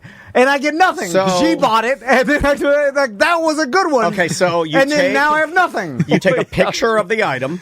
You send it to you, mail it to yourself. Okay, yeah. You have to do the old inventor's trick. You mail a picture of the item to yourself so it's postmarked. You do not open it. Okay. And then when she orders, let's just say she ordered a solo stove chimney. And it comes in. You go, and without an argument or anything, you go and you get your envelope and you hand it to her. She opens it and sees, and then you give her a hug and a kiss, and you're on the board. And I thought of it first. I did think of this. So your happiness. I support that. I should get credit for this happy moment now. Yeah. I'm with you, dude. If I can get my wife time-stamped emails for Christmas every year. No. Look at the date, though. See that? I cared. I did it. I knew before you knew you wanted it. Yeah, look at that. Look, I'm a wizard. And I listened. Exactly. And I wrote it down. I wrote it down. Look at the effort. Oh, my wife is just literally going off on me in the chat room, and I'm like, I can't even defend myself. Like she's like, Tom can't remember to tell his wife he loves her. Not going to do that. Daniel buys himself his own S all the time. It's infuriating. He can't be patient. Get out of there. Get out of our chat room. Go to your job. It's tough. Women are so much, and my wife dunks on Christmas every year, and then sometimes I try to get away with this. Like this was another topic. Those like both way gifts where you're like, oh babe, look, I got you a PS5. They see right through it. They see right through it. I did one of those that worked. The only one I've ever had work. Vitamix. Oh, nice. It worked because Andrea loves smoothies in the mornings because she's always like doing her, her running or whatever in the morning. That one worked. Not a very good gift. Okay, I mean it's a great blender, but it's not. I wasn't like, oh yeah. Yeah, it's not special. All right, I'm glad you brought this up because I got told about my Christmas gift 2 days ago.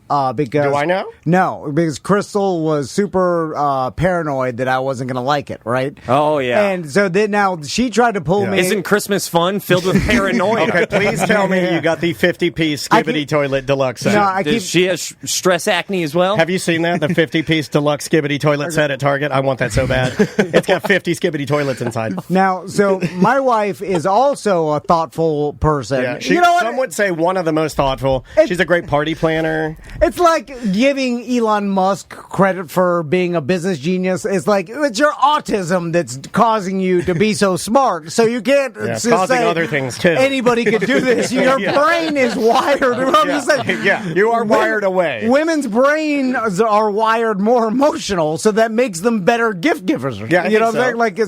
Like I can't do it because I'm a better gift giver than you because I'm more emotional. Is that what you're saying? God made me to fight off, attackers, and it's not one attacker has attacked yet. Yeah.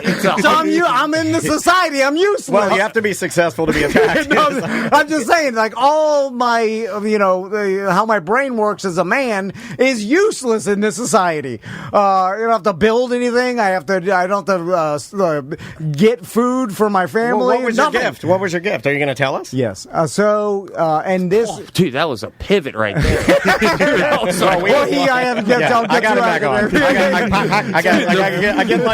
I get like a little stick, and I go over to the jukebox, and then the lights flicker back on, and he's like, "All right." I'm like, "Well, what did you get her?" I felt like I was rolling, and just a come down hit me right there. Dude. That was nuts. We go with it now. We don't even try to not tangent. We just tangent, and then we figure you'll figure it out. That felt like a 5 gum commercial. You'll figure it out. You'll get there. That was special. So she's like, I want to tell you what I got you, but so I'm like, just tell me whatever. Is it something from Fair Villa? She get you a wedge? Is it autism? It's a got it.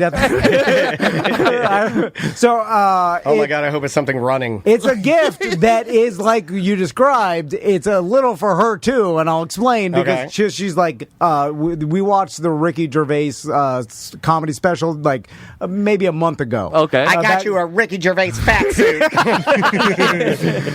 '90s Ricky. I got you a wig of Ricky Gervais's new wave band. I was looking at him. I was like, this is the special's a couple of years old. I'm like, he's getting up there in age. Like he looked old in the special. Yeah, so I was like, he's great, dude. He is great. And I'm like, he may not be touring that much longer. And me and Chris have been thinking about like seeing people maybe that may not. This is their last couple tours. Yeah, catching them in their prime. I saw Cosby a couple days ago. It was good, right? You liked it. The eyes were off. It's hard. I was laughing a lot, but I closed my eyes so I'd have to look at his eyes. I didn't even think about that, but Bill Cosby has some carp fish-esque eyes, dude. Carp fish. That's good. I like that. He's trying to steal my soul. It's like right before he went on stage, somebody unzipped his head and blew smoke inside his head. They are. I'm like, could you imagine those eyes? Oh my God! Imagine that leg on top of you. Oh my God! His eyes terrifying. His eyes are now the second most important detail. It's like having the real life horror movie Candyman lay on top of you. I'm glad I'm unconscious. That guy died too. Candyman died. Yeah. Like, dude, he has the eyes of a Cocker Spaniel. Remind me at the end of the year show for Tom and Dan to put Candyman in our forgotten. Oh, God. God bless you, Candyman. We lost him this year. So I was saying it would be cool to see Ricky Gervais next time he's in the States. I don't know when he tours or whatever. Anyway, Crystal kept that in her mind because she's a woman and she thinks like they. Yeah, and then, definitely better. So she found out that Ricky Gervais is going to 2 locations like California, New York, or whatever, and then she got me tickets to Radio City Music Hall for Ricky Gervais awesome. show and a family trip to New York City. Where was she paranoid about this gift? I kind of knew about those two. Well, I don't like cities, more of a mountains man. Yeah. You can look at him and tell. I mean, this guy's like Chris Stapleton over here. looks like he's like, if he's not here, he's back porch. Trust me. Yeah. Now, with all that being said, I was like, she started describing the trip, and like she's like, I already planned it all out with Statue of Liberty. Statue of Liberty. You're doing all this stuff. You're going to go eat a hot dog, get diarrhea.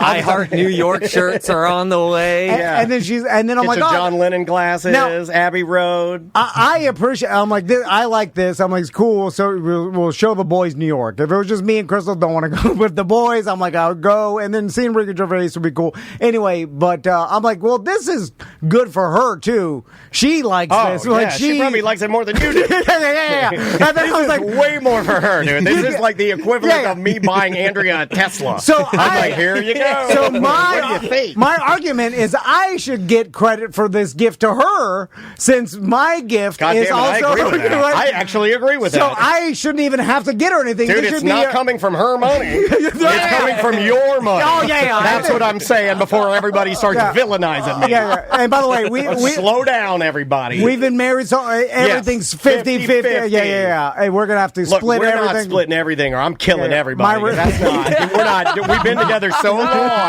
No, not Maisie. Not Maisie. But the dog. No, not the dog. Not the dog. No collateral damage. Yeah, actually, just his wife. Just the wife. And me. Maybe you'll Depends on check if I it puss out. I might puss out. Yeah. I always think about that. You too. know what? The I last thing I changed think my about. mind. The last thing I think about every night before I go to bed is like, would I do it? Maybe I'd stay awake. Merry Christmas. This is our Christmas crossover show with good sauce. Yes. But yes, the gifts. My birthday, she got us. We went to Mexico, and I had that thought of like, all right, well, I guess your birthday gift is also taken care of too, because we're both going to Mexico. Yes. Yes, double Mexico. We both want Mexico. Yeah. We If want to go. If she just dropped you off at the airport and you went by yourself, that's different. You're going with me. You're doing the That same would also, thing. wait a minute, that would also be awesome. Like if Andrea just dropped me off at the airport and said, go to Mexico, I'd be like, this is the greatest thing I've ever been given. Can I get to just go to Mexico by myself? That will happen one day. We'll drop I'm on the run. I'm on the run. Another great Christmas topic that we had was just shouting out to all the rich people neighborhoods that go. They have to. Oh, it feels like the HOA law is like, no, you have to care about Christmas. Yeah, like Skeleton Man, like the guy that has all the skeletons in. Just I forget what area of Orlando it is, but there's a rich man that has over like 400 skeletons that he sets up for Halloween. So for Christmas, I think he leaves them up, but then he just decorates them with lights. Oh, sick! It's awesome. Is the money and how much effort this all is worth the? You don't is it think worth so. it? You don't think so? Like, do they get that much enjoyment out of people walking by? And But they get that, looking but they get through that it? much enjoyment out of you knowing you can't do it because you're poor. Yeah, like is it a status thing? Absolutely. That's what we're talking about. Yeah. 100% a status thing. They flexing on some electricity and some colored lights. And then if you live in a neighborhood that has the lanterns, do you guys know about the lanterns? The little like brown paper bags with a light inside. So then the whole neighborhood. I believe those are called luminaries. Luminaries. Thank you. Yeah. If you live in a neighborhood, I know about them. Who's asking? Yeah. Okay. If you live in a neighborhood with the luminaries, like your chances of getting robbed are very high because people want what you have. It's a different vibe in those rich neighborhoods when it comes to Christmas lights. Dog, they got little bags of sand with tea lights in them, dog. Oh, yeah, they got to have something good. It's a 75-inch TV up in there. Exactly. You go in there and you rob the place. And then you get wet bandeded. We were going to do that for... A 75-inch TV is $200.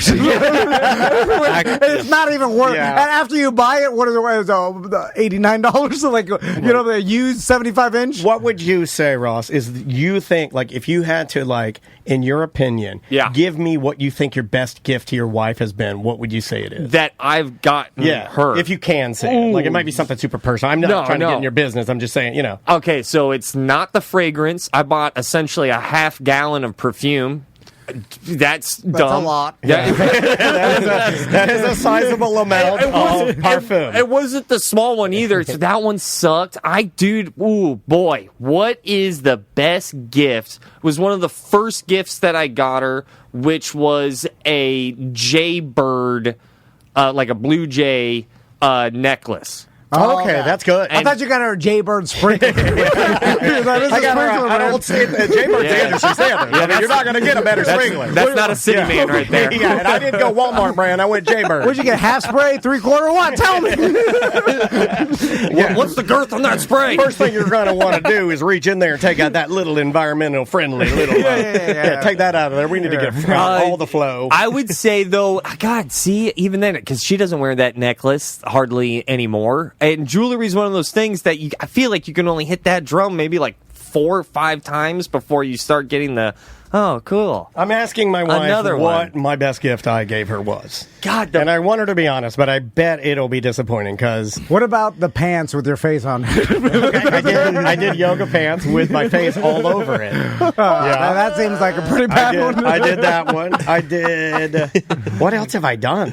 There's a lot of times where you said you forgot. I did. Yeah, I forget a lot. Does that count? two Christmases ago, and especially like before we got married. I think it was the Christmas before we got married. I was like, I really got to show out to her family. Yeah. When you're in that step of the relationship, like, and now you're there with the family on Christmas, you're like, I gotta put in work. I panicked, I stressed out, and I bought everyone knives. Okay, all right. Oh, that's what rednecks do. Yeah, dude, I didn't. Pocket knives or like eating knives? Pocket knives. Oh yeah, that's what redneck old men do. They go to the flea market on methadone and they're wandering around. Dude, I don't and they're know. just buying. You buy like Confederate knives. You go and you give him 10 Confederate knives, and they give them to you, and then you take them and you just hand. And they're in little boxes, right? A weird thing to get your girlfriend's family. Yeah, I don't know. Your weird knife boyfriend bought us all knives. bought everyone Hey, your knives. theater boyfriend gave us all knives. And then, Is that a sign to we need to protect ourselves? and then I kind of got showed up because then my father-in-law, who was notorious, and if he heard this, it's going to be okay, but he is notorious for like the weirdest gifts. All right, I like that. Dude, he got me a kazoo. Yes. Oh yeah, this guy's fun. Yeah, This guy's fun. He got me a crossword puzzle coloring book. Yeah. Like, it's both crossword He thinks and you're a coloring. joke. This guy thinks you're a joke, and I like it. The people in my family think I'm a joke too. I always get like I get like here's a toy for your little kid boyfriend, Andrea. He bought me a tic-tac-toe set once. Why don't you play tic-tac-toe in one of your damn fringe festivals there, Fringy? Hey, Fringy, here's some crosswords. That's a passive aggressive slight there. Two Christmases Did ago, they get you a clown nose? he bought me a straight-up flea market sword. Oh, well, that's hold cool. on. Hold That's on. a I'm back great in now. gift. That's I'm a back great in. gift. Yeah. But when you If you give me unsheath it, you can realize, break. like, Yeah. dude, this is just a big-ass knife. It wasn't that's like right. it wasn't a great sword. Yeah, but immediately you can go outside, start chopping the trees. You know what I'm saying? If you give me a sword, It's I'm really gonna be fun. happy. Yeah, Like, I love a sword like- of any quality level is a great gift. Like like you give me a gift. I go to Lowe's all the time. You give me a gift card to Lowe's, I'm gonna be more excited about the sword. Seriously, Yeah, me too. I can spend my money. Like I will chop my gift cards with a sword. because I'll immediately go outside with my sons and Yeah. I'll chop the nearest bush. I'll chop it. It'll break. I don't even care. I mean, you don't even have to do much. You could just pose in front of the mirror naked with the sword. It's like cool because you're like, look at me, I'm He-Man. I'm Skeletor. The room had a huge, big laugh because the sheath was like, I don't know, about 2 feet ish. I don't know, give or take. And then when you took out the sword, it was like. Just like a chode. It was like this small There's an elevator button. It was an elevator button sword. I mean, it does sound like he's trying to make a fool of me. I want to give him this sword that appears as if it's a penis not filling out a condom. Yeah, dude. Yeah. I mean, it's, every story you said is like a dinner for schmuck scenario. We talked about this on the podcast. That will never be. Is that I love Christmas traditions. You know, that's what Christmas is filled with, traditions. So I started out a tradition of buying my wife a record every Christmas of some of the music that she listened to throughout the year. And then she has also a really fun Christmas tradition of never opening it until I do the next Christmas. It's another me just shooting blanks, dude. I've got nothing here. I bought my mom a VCR DVD combo and her first Yes, I do. DVD, which was Mel Gibson's What Women Want. And I came over what seemed like 30 years later, and the DVD was sitting on top of it in the same spot it was from Christmas 30 years ago, unopened. She'd never seen it. And I was like, wow, that's some commitment, man. Like, This is not what this woman wanted. I actually believe out of all the possessions I sold, I have that DVD because it's funny. Yeah, What women don't want is this DVD VCR combo. Mel Gibson combo. nobody wanted that. So it is super difficult to come up with a thoughtful gift, but when you do have that one perfect thing, it always sucks when the other person doesn't think it's that thoughtful. Yeah. I've done that before. I've done that too, yeah. Where it's almost like I convinced myself it was thoughtful, even though it was on fringe thoughtfulness. It was like I talked myself into a joke, and I keep doing it at stand-up shows, and no one's laughing. I'm like, they don't know what's funny. And then I just keep doing it over and over. Yeah, you're selling it. And I think that's even worse because you're all excited, like, this time I got a thoughtful one. And then she's like, oh, okay. Well, here's an ending one. Tell him about, in the chat room's requesting this, not me. Oh, my God. Tell Ross about the Red Bull. Talk to me about this Red Bull. Well, this is what I'm talking about. My wife always has liked soup, right? Okay, she likes soup. You did not just buy a Red Bull. And she likes the color red, right? So I went. We're all third graders. Now slow down. Are you keeping up? You might want to write a few of the clues down. My wife likes soup, and her favorite color is red. Well, what the hell does she expect? If that's her two things that I thought about, that she is part of her personality. Blade gift-giving guide. If she likes red and soup, give her a bone. Well, that's what thoughtful means, right? You tailor the gift around what the person likes. And what else did you get her with a Red Bull? Well, I got her That 70s Show DVD box set because she watched that and a red plastic soup bowl. Yeah. Did you put the DVD in the bowl? Yeah. I also got her a frame. No spoon. We have tons of those. Use your hands, you bitch. And I got her a frame that had this is all at Target in a panic Christmas Eve. We knew you didn't pre-order the bowl. We know we didn't. This was before the internet. Just so you guys know, the bowl was a Kickstarter. Are you telling no me one had these? You telling me the bowl wasn't a Black Friday? This was pre-internet. Like, it was pre-ordering stuff. So Target, and then I presented to her the bowl. Which I wrapped in newspaper because I didn't have wrapping paper and everything. And again, I thought super thoughtful, like this is gonna get her wet. But I've been waiting to say that. I know, yeah. I can see you licking your top lip. And you can say that on the radio. Yeah, you can. You can say that. Yeah. And if that doesn't, then this bowl will. This bowl's gonna have cereal in it one day. Here we go. It did not have the effect that I wanted. No. She did not think it was that thoughtful, even though... Does she still have it? She does not still have it. Never even saw her use it, which is kind of a slap in the face, actually. Because I feel like if I got a bowl, I would be like, at least I'll put some cereal I'll wear it as a hat.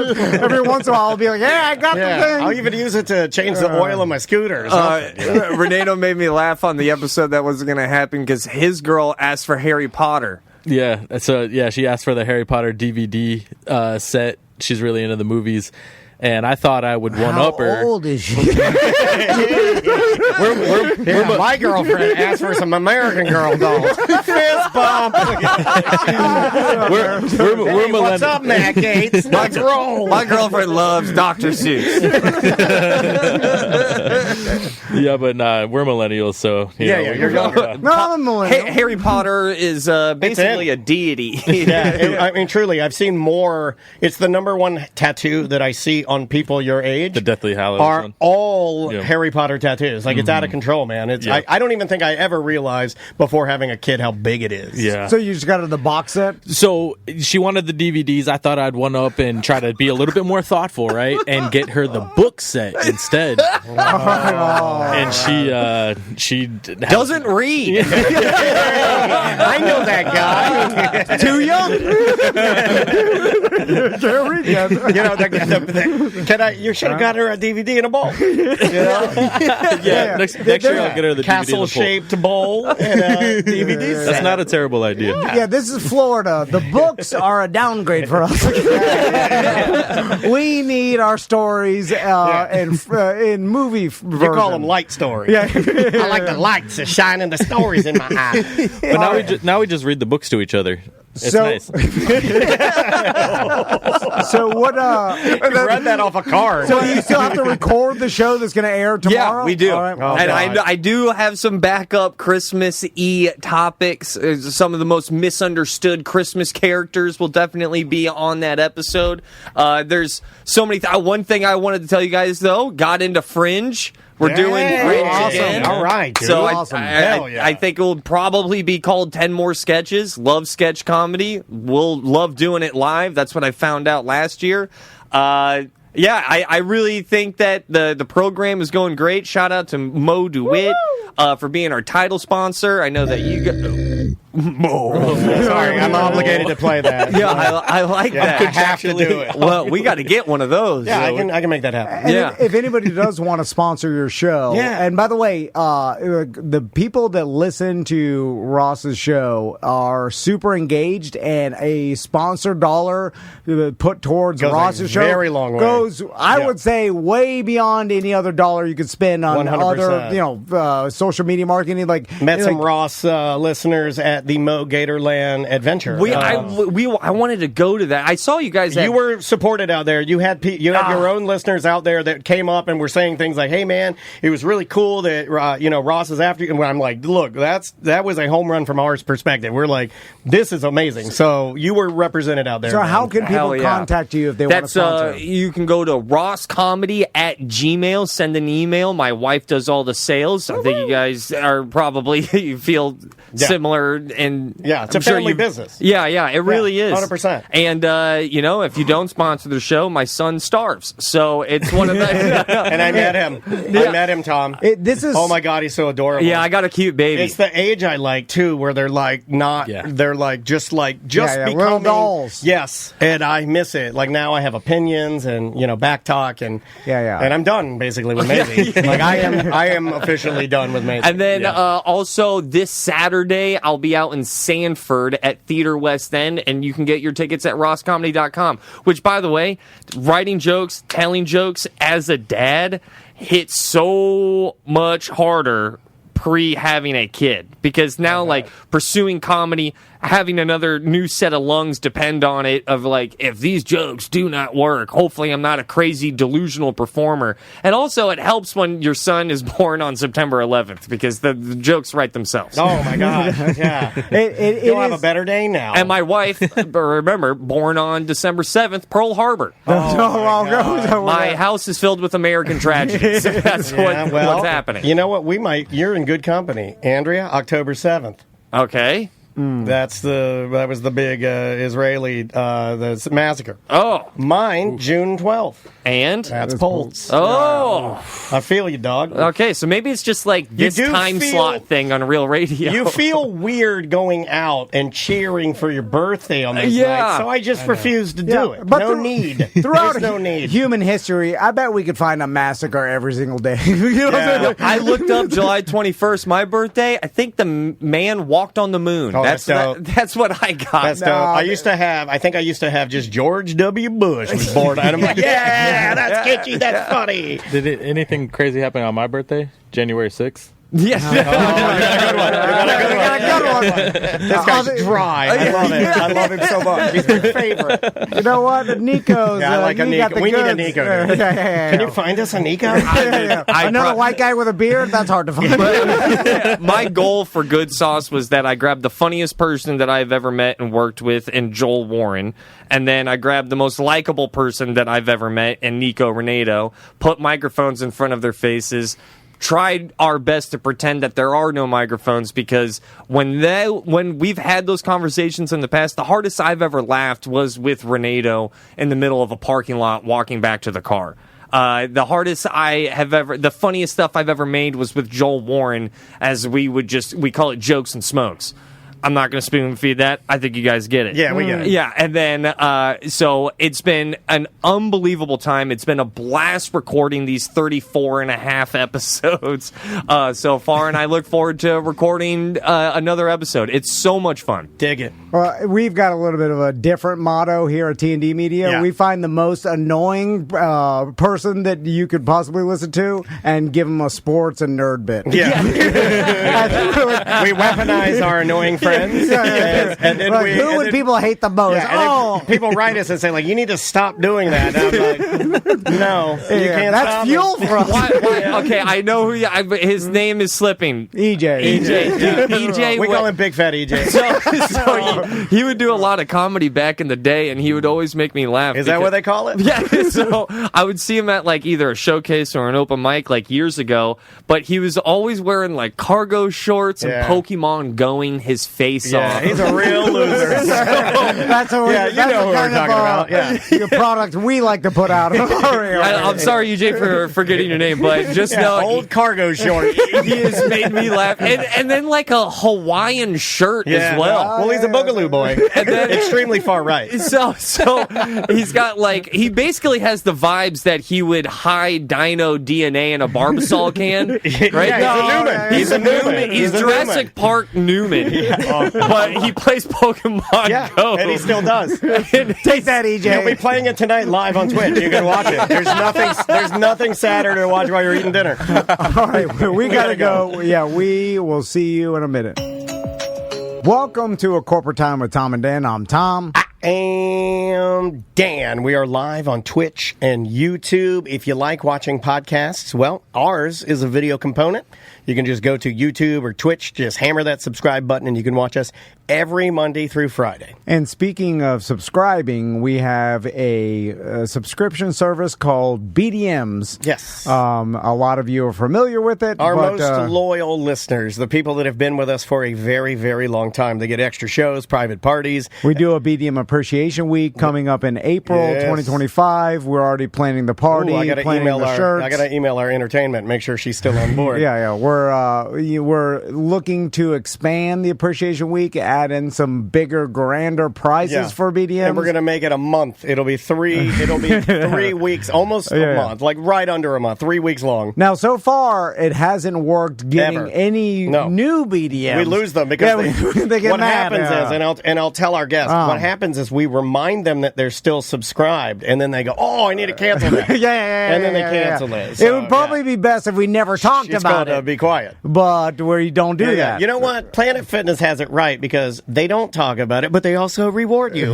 with a small, silent tube of Tootsie Rolls as you walk into the bathroom. It's right there in the center. Let's do some Weird Job. All right, buddy. Weird Job Wednesday. The OG is on deck. Oh, is it not going to play? Uh-oh. No, I gave it the big dramatic thing, too. Yeah, I did. Well, it's not going to work. Hold on. I can do this. Let's do it. Let's go into Suno. Okay, just right. I will not be defeated. I'm going to go into Suno, and I'm going to hammer a Weird Job song just like that. Watch this, buddy. I'm not going to let this thing beat me, this stupid Weird computer. Job. You could add pinball in there. I might be Andrew's name. I might be able to do that. Yeah, let me go in here and see what I got. My favorite is when you guys take calls and it goes beep. I'm like, oh man. Yeah, we do a lot. Andrew, thank you. We do a lot of that. I didn't realize. Don't bring it up, Andrew. What are you doing, Andrew? I didn't realize that was a mistake until you actually said it. I just thought it was the way. Always, everything we do is a mistake. I'm going through all my songs. I got all these stupid songs that I can't. You got Jeff Bagel Run in here. I've got Cappy Subs in here. See, I bet the listener are like, they can't be making the same mistake over and over for 15 years, but we can. We can, Andrew. Yeah. And we can continue to do it. We're going to do no songs. No, you can't do it. Oh, God. Tom wanted to do a bit. He called it Weird Job Wednesday. Dan really liked it. Tom said, that's bull. Another Weird Job Wednesday. What are you doing? What is your job? Are you neat? Are you tidy? Or are you a fat slob? Do you make lots of money and you sit up in your tower looking down on other people who working by the hour? It's a Weird Job Wednesday. Just another Weird Job Wednesday. Oh, yes, it's Weird Job Wednesday. Just another Weird Job Wednesday. Thank you, Dom. All right. There we go. Well, I feel like it's my birthday now. Yeah, you got like that was a first. We've never done that. I have no business doing that because I'm losing my voice. Yes. Ladies and gentlemen, for Weird Job Wednesday, sitting on the couch, it is our friend Andrew. Yes, from the Pinball Dudes, a new sponsor of ours. Yes. You know what I like? That we have some like bigger sponsors, like a Jeff's Bagel Run. We do. Right? And they have, have dozens and dozens of locations at this point. Locations Expanding everywhere. fast. Georgia, North Carolina. It's happening right up the East Coast. Yeah. We need to buy one. I'm putting that out there. We need to buy one, but we don't have enough money. But we need to buy one. Don't put it out there then. I want to buy one so bad. I know. Because these things, I put it right next to DeLand. I put it in DeLand, but I think somebody already took my idea. There's one coming to DeLand. If we bought and they one, took my idea. We'd have to hire employees, and I'm bad at that. I don't know if you know. I don't know if you know I'm bad at hiring employees. And you know what's worse than you being bad at hiring employees? I'm really good at ignoring them and not caring what's happening to the company. But I digress. We have bigger sponsors, and then we have more small business sponsors, which I really like as well. And Andrew and the Pinball Dudes is a small business, all dedicated to pinball, which is a fascinating industry. It's back, baby. And of course, Andrew came by last week, dropped off a pinball machine in our again studio. For that, that was my pleasure. We really, really appreciate. Like, you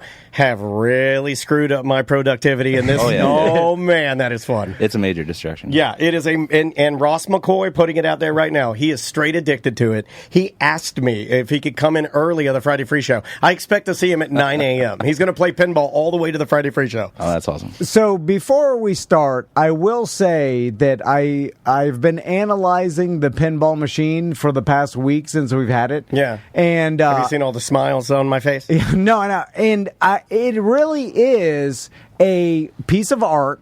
It's a furniture piece in your house, your studio, your business, and it represents a feeling of not only like opulence, which is weird because it's like, it's fancy. Yeah, it is. Fancy is the first word I thought. It's retro. When he sent me the picture of it in the studio, I go, "Oh my God, we're fancy. We're like a fancy studio now." And it represents the you like fun.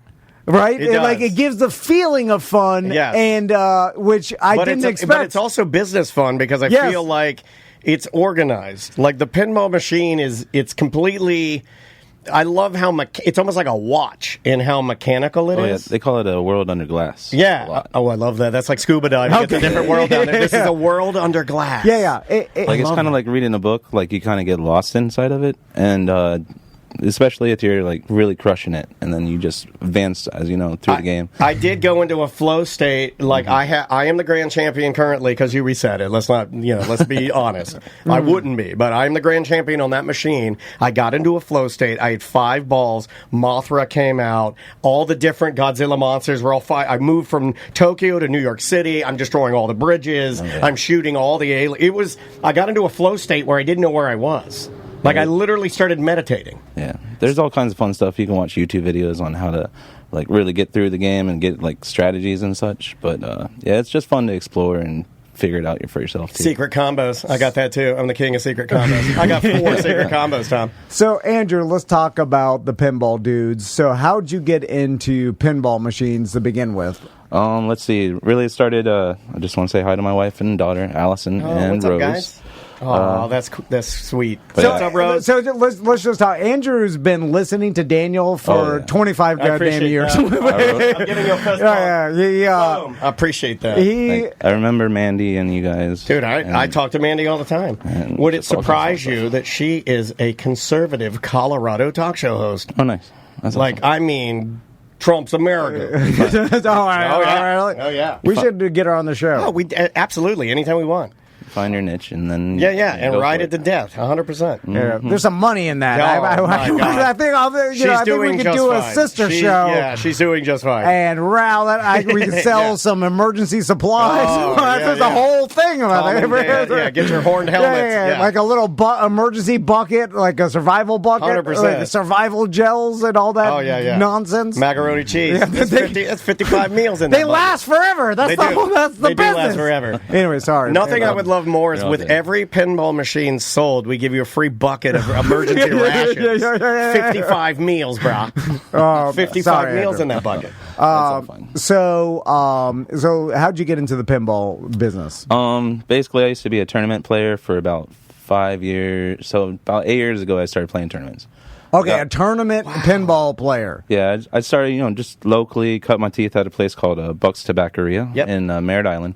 Yeah, that's a cool place. That's a head shop with, the owner has 10 machines out front. And that's how I got into them, So did you kind of get into this, later? This wasn't I only started playing about, me and my wife, when we went on our honeymoon in the Poconos. Nice. They had a machine in the arcade, and I played it a little bit, and I got into it, and that became a passion. Yeah, I think I might have that gene, because what it does for me, and you'll know this because you've spent a lot of time in casinos with me. Oh, yeah. It gives me my slot machine. It gives me what I want from the slot machine, but there's skill involved, right? Yeah. So it's the perfect slot machine, dude. Yeah. It's so rewarding, and it's mechanical. Unlike my Xbox. Look, I'm a video game guy. I'm going to apologize to you right now that I did not give pinball a fair shake. As a 48-year-old man, I didn't give pinball a fair shake. I was always Xbox playing digital. How often do I play Madden? Every day to calm down or something in the afternoon? I'll knock out a game. Mm-hmm. I like the pinball better because of how mechanical it is. Right. I like the machine aspect. I like the fact that the thing is binging and banging. It's a metal ball that's rolling. And it's and things are moving in there. It's not, I don't know, it's a completely different experience. It's like chaos. Yes. But like a video game, you're playing the same level over and over. You got to run into the same field. But the pinball machine, when you hit a multi-ball, it just turns into absolute chaos, and that gives you that endorphin rush. And really gets you going sometimes. Yeah, I looked it up, and there's a whole science behind the multi-ball being used. There's an article about multi-ball and the chemicals it releases when you're having to try and finagle all those balls, but you're doing it. Oh, yeah. They're saying it's literally an unmatched feeling. It is you've hit a level of nirvana. Actually, talking about the casino aspect of it, these games, all the previous and current pinball manufacturers have a deep hand in actual slot machines and stuff. Really? So they know what they're doing. There is a psychology. They've been practicing this for years. Like Bally Pinball back in the day, which became a workout place. They were specifically slot machines. That was their bread and butter. Hold on, Bally's was originally a pinball or a slot machine? Different company than Bally's. It's like I thought they went from pinball to working out. Well, it's like GM Motors has, a million different things underneath it. Same kind of idea, big corporation with, trying out different avenues to make money. So, Andrew, going back to you being a deep voice today. You sound good, man. Yeah, I like it. The ladies in the room like it. He's I usually talk a little bit like Norman Noisily up top of it. No, you're good. You're good. He's taking ladies. You mentioned that you were a tournament player. How do you get good at pinball? Because it seems like you're just slapping the ball with the paddle, and it's is there hand-eye coordination involved in an actual skill that you can learn? There's lots of skills that you can actually just YouTube, even just learning just some of the names of them, like dead flipping. When you actually don't flip the ball, it just bounces off to the flippers to the other side. You want to really catch the ball, take your time, and make shots. Really becoming a really good player is half learning how to make the shots and then half being defensive. And Ross and I were talking about that. We got Ross and I are geeking out about this so hard, and we started looking at what he's talking about how the best shot, if the ball's coming down to your, let's say your left flipper, the best shot for you may not be just to whack it as hard as you can straight up. It might be better to let it bounce off the flipper and then hit it to the other side, because you're going for that spaceship. The mini game is you got to hit the spaceship to kill the aliens, and if you don't hit the spaceship, so you might as well aim for the spaceship, and you use the skill to kind of bank it off of stuff. There's actually I left you guys with some sliders underneath the machine so you could easily move it around the shop. But the way we play in my area, if this is going straight down the middle, you just take the game and you move it to the right a little bit. And it might give you a danger, but you cheat your ass off. So, all right. So, and there's actually, when it goes out the right side, there's a way to, it's called death saving. I won't do it on the left side, but I can actually shake the machine and get the ball back up. Now, is that cheating? Oh, yeah, very much. Oh, okay. So in the tournament, that he knows how to do it. In the tournament, you're like, all right, you're out. Okay, gotcha. So, Andrew, let's talk about the actual business of pinball. Okay. So, the Pinball Dudes is actually located in Jupiter, Florida. Yeah, let's talk a little bit about what they can provide for our listeners. Because what the interesting part of when we had a meeting about the advertising is the rental aspect of them that you do. And I never even thought that people would rent pinball machines and then you change them out and stuff. But I was like, that is pretty brilliant, especially if you want a new one in your business every once in a while. Yeah. I mean, it's not as convenient as GameFly when you could just send a laser disc to your house to flip a video game, but it's damn close, I'd say. How'd you even get into the business aspect of it? That happened kind of randomly in a way. Let's see. About 2 years ago, I had who's my customer now? A gentleman reached out to me. He's the owner of a kava bar, and he was looking to buy a game. And I didn't want to sell off my games, but I was like, I'll rent you a game. And we made an agreement, came up with something, and then slowly, so that was one store in Melbourne, Kava Sutra, a great chain there. Nice. But they're mostly in like the Fort Lauderdale, from there to actually up in here in Orlando, but now. But can you get us free kava? if you go down the street. I'm back on Kratom too. I know this. Kava Kratom. I was explaining to my wife what kava was. I didn't even know, but I was like, it makes you feel good. I know that. And the last time, I'm gonna try. Addicted to it. I'm gonna try butt chugging again. Have you ever butt chugged? Yeah, I heard it makes your pinball. I heard it makes you better at pinball. You put one in there and hold it for a little bit. It might do better. You just stand on your head with a vodka bottle. So they were the first ones to kind of rent a machine. Yeah, they've. So I started with one about 2 years ago, and then a year ago that customer grew, and then introduced me to. Basically, they were like franchisees, and so he introduced me to another owner, and now I have 5 locations with one game in each of them. And I keep basically 2 extra Stern. They're basically all new Stern Pros, but each one's different. And I keep 2 extra to be able to rotate out. And in case something goes down, I will swoop in and switch it out. Because I told them I prorate them after a week if I can't get in there and fix it. Gotcha. I like that, man. That's cool. So the pinball dudes, you could buy a pinball machine. You could. You guys actually purchase pinball machines. Like sell. The pinball dudes is actually a Stern distributor, kind of like a car dealership. Nice. Okay. We buy the stock from Stern, and then it's our job to sell it to the public. Okay. Or to arcades and stuff. Like, it's on the shirt right there. There you go. But, I love it. So, 2 years ago, basically, since I started working, I started collecting my own games, but I branched out on by myself to start doing the rentals, which my boss is very proud of me. He's like, I can't believe you're taking that money and making more. Well, I think it's cool. I mean, like, it's like you're taking a passion and like adding like a different layer to it. It is pretty cool. Mm-hmm. Also, I feel like with pinball machines, as hardy as they are, let's talk about that for a second.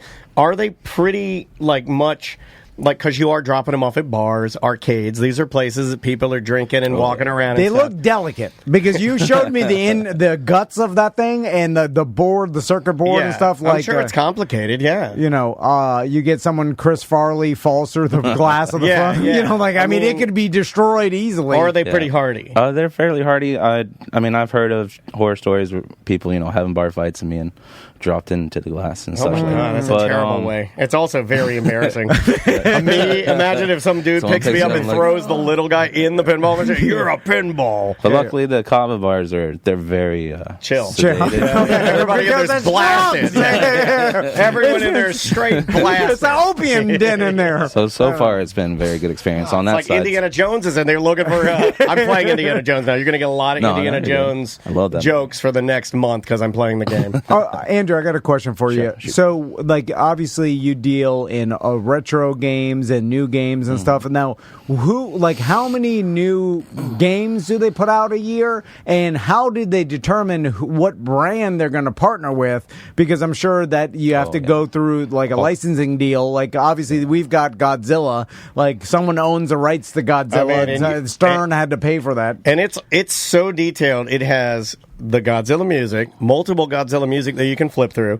It has officially licensed video of Godzilla, Baby Godzilla, Mecha Godzilla, all the Godzillas. Yeah. It's got actual audio from movies. It's got so many hidden things. I got the one thing where it was like, do you want to change the background music while you fight Mothra? I'm like, yes, I do. And I'm like, it's insane. I'm like, how'd they choose Godzilla? What is... Well, luckily, that specific title has been Stern's most popular game of the last 10 years. That one?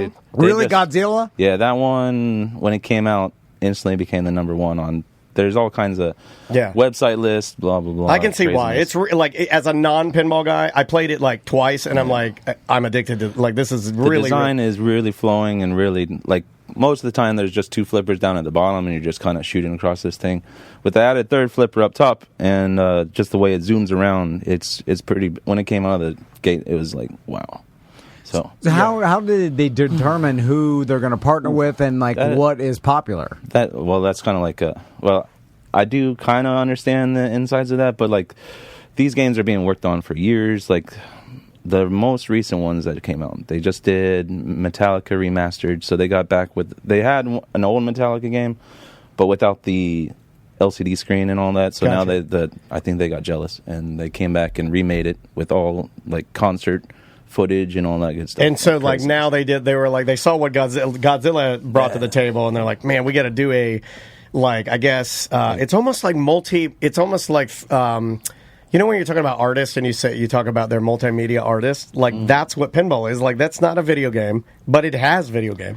It's not a pinball machine purely, but it has that. But Metallica is a kind of a perfect band to, good music for the game. Yeah, yeah. Well, just the age demographic of Metallica. There's a certain amount of 40 to 60-year-olds that have a lot of money. Yeah. So, and they like Metallica. Yeah, they love some Metallica. Yeah, they also like Snoop Dogg. That's another one. We haven't had a rap pinball machine come out yet, but you never know what's going to happen. There should be if someone was going to do it, Snoop Dogg would probably be the forefront. Why don't we get in front of it and make it a Jelly Roll pinball machine and make it the biggest pinball machine ever made? That's too young. No, you make it gigantic. You make it a big fat pinball machine, and when you hit the one flipper, it eats its boogers. So, like, I knew you were going to say that. Obviously, I'm addicted to it. Besides from Godzilla, what are some other, like, obviously more of a popular brand that is popular within pinball? Because I figured, like, your Superman, your Batman, your Marvel, like that seems to me like that. But would I like be the hugely music popular. ones. Like, I like Guns N' Roses, pinball. Like, there is one of those. Yeah, I like Guns the N' music Roses, ones. Music ones. There's been Guns N' Roses, Led Zeppelin, Iron Maiden.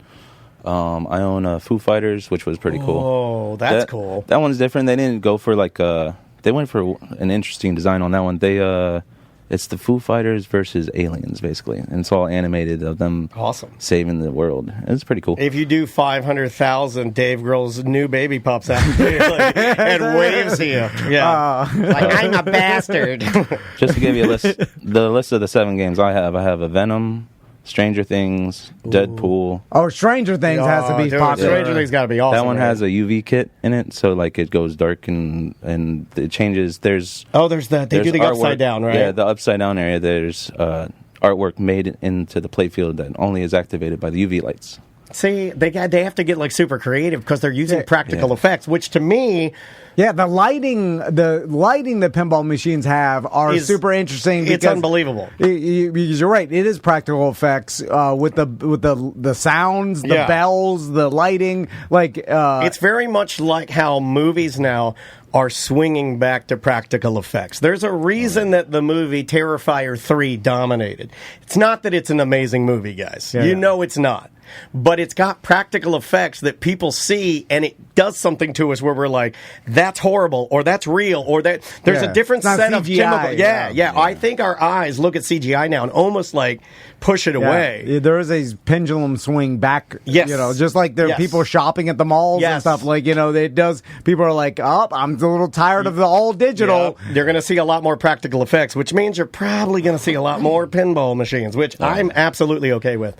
I would say pinball started coming back hard about 8 years ago. Definitely pre-pandemic. There's a couple of New York bars called Barcades started up, and then you'd see them pop up all over the place. Like, I mean, you guys have been involved with the Pinball Lounge. I just want to say hi to Kurt Van Zyl also. What's up, guys? That's where I cut my chops doing tournaments mostly. What's the most you ever won in a tournament? Oh, I never won money. I was making finals near the end. That's awesome. I actually stopped playing because I was doing too much drinking. And like, you're there for like 6 or 7 hours, and I was usually making finals, but I was like, I don't even care. You were like, you're there drinking the whole time. I was like, I'm on my 4th pitcher of beer right now. I could care less about this. So, what are some other brands? That's fantastic. The Stranger Things, that's a perfect brand to partner with because it's retro and new at the same time. Yeah. Oh, definitely. So they just came out with I have a Jaws, the shark Jaws. movie. That's a good one. Star Wars,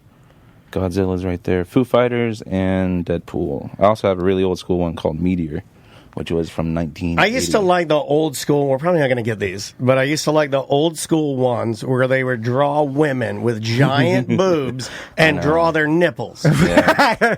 Do you have some? Is there some naughty? Can you get me a naughty pinball machine I for can, me at and least I can at least get you a backlass that has. Yeah, exactly we what want you're looking for. we want the big novelty, and then because my dad, we'd walk by, my dad'd be like, "Oh yeah, hubba hubba," you know. Like Dolly Parton has exactly. Yeah, what like you're looking for. Russ Meyer. Remember the old Russ Meyer movies, the exploitation movies, where he just like would cast big-breasted women to be chased by bikers. So, Andrew, who is your stereotypical buyer of pinball machines? Because it's funny. I was texting a rich listener, and he's building a man cave. We have and a lot of listeners that are into pinball, dude. I gave him your number. I was like, dude, if you're building a man cave, the pinball machine is perfect for this. Yes. Because it is a piece of art and a piece of furniture that ties a room. There's nothing like a pinball machine that does what I'm talking about. It was like where it has the element of hey, this is the game. This is a fun. And also I'm not cheap. I bought a pinball machine because they are not cheap. I invested in fun. But who's your stereotypical? I usually see like 35 to, retirees. A lot of retirees go back for the old school games that they grew up with. Like, we carry everything from like you guys said before, like mostly like 70s through the 2000s are old school games. We carry also all kinds of, like our main thing is that we get the new games new in the box, and we trade those out with customers that want to upgrade. And like basically like, again, a car dealership. You're trading in your old hunk of junk. And we'll go through it. We LED it all out, make sure everything's working perfectly, like test it, play test it, and then up the price and sell it out. What is the hardest part when you are you a technician, or did you have to be trained? Or? It's like any kind of technician field where you kind of just learn on the job. Learn on the job. I love it. That makes it even cooler. What's the hardest part when you're in there working on one of these machines? Is there one thing that you're like, oh God, if it's that, I hate doing it? Well, yeah, I haven't learned on the circuit boards yet myself, but it's quite that's a tough spot. But I love working on them actually. Yeah, there's nothing because like really when you break it down, I used to do AC work for 12 years, so like even thinking about trying to work on something, you kind of just break it down into little things like, oh, the flippers aren't working. Sure. Well, I know how to work on this. Oh, this isn't working. You don't worry about the whole thing. You focus on the parts. The companies like Malley and Stern, will a machine like Godzilla, if they make two of them and you play both of them, will there be nuances on each one, or will they feel pretty damn close to each other? Every single one of them is different depending on how it's set up. Like the legs, think that's cool too. The legs specifically are tilted left to right or front to back, so the pitch of it specifically will be different. And every single one of them is a little different. Yeah, like that's especially like I was telling you about tournament playing. I have a few friends that had home games and they go to the arcade and try to blow up the ones that they know, but they're too good at their game, so it handicaps them trying to play the one. It's like playing somebody else's drum set. I bet. I bet it feels like that. Well, it seems like the pinball machine holds its value, like a Rolex or something. As weird as that it sounds, is like because they only make a certain amount each year. How does that work? Whereas like you buy a pinball machine, seems like you can sell it later. Sometimes you hit the lotto, you sell it more because it becomes sought after. But I just imagine they don't go down to like hundreds of dollars. Like they always hold a certain amount of value. Yeah. Is that true? So I always, especially for a angry wife, I was like, this is a playable investment. What you just bought. I like this. Write that down. So it does hold its value very well. Like Godzilla, when that first came out, there was a limited supply, and people were buying them for more than what they were. If they were able to get one, they were able to flip it and make more money. Okay. It's like anything. Once when the demand falls off a little bit, they do lose a little bit of value. But like certain games retain their value more so than this. Like Godzilla, even with 10,000 plays on that, which is a lot, I could still, like, I bought it for, they're $7,000, $7,500 right out of the box. I could still get probably like $6,500 to $6,000 for it. That's and you get a lot of hours on it. It's got lots and lots of hours. Holy crap! Through dude. rentals, basically, I'm pretty That's actually certain, better than my watches did at the time. I'm sure I could have. But see, me, I'm putting them out in the public to play and making money off them. So I've already, on that machine I've had for 2 years, I know I've made my money back on that machine. I could still take it. And now sell that one's been out.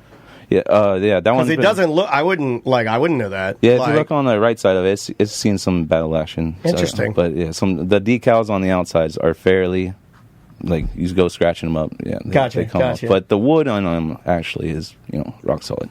That's interesting, man. So let's say someone wants a pinball machine in their business or for their house, and maybe they want to rent it out because they do want to change them out, and have a new one in every. Hey, what do you recommend? Like, how often do you change them? My whole scheme with doing the rental so far, I've noticed that basically after 2 to 3 months, the interest drops off. Okay. Like, it turns into, like, just in a house, it would turn into the folding table and that type of thing. Yeah. So my plan is basically I'm charging roughly about $500 a month for rentals, and the 7 that I told you earlier are my Stern Pros that I have. As I grow more, get more locations, I buy another one, I buy another one, buy another one, and then my list just gets bigger and bigger. So every 3 months I come in, I change it out, I give you a fresh, new, clean game. I handle all the transportation and all that. Anything breaks, you have my number. You give me. That's awesome. Like I told Dan earlier, I for my locations, I never had to do it yet, but if it's down for a week, I prorate them for the next month. Sure, and that's fair. And give you basically $100 back.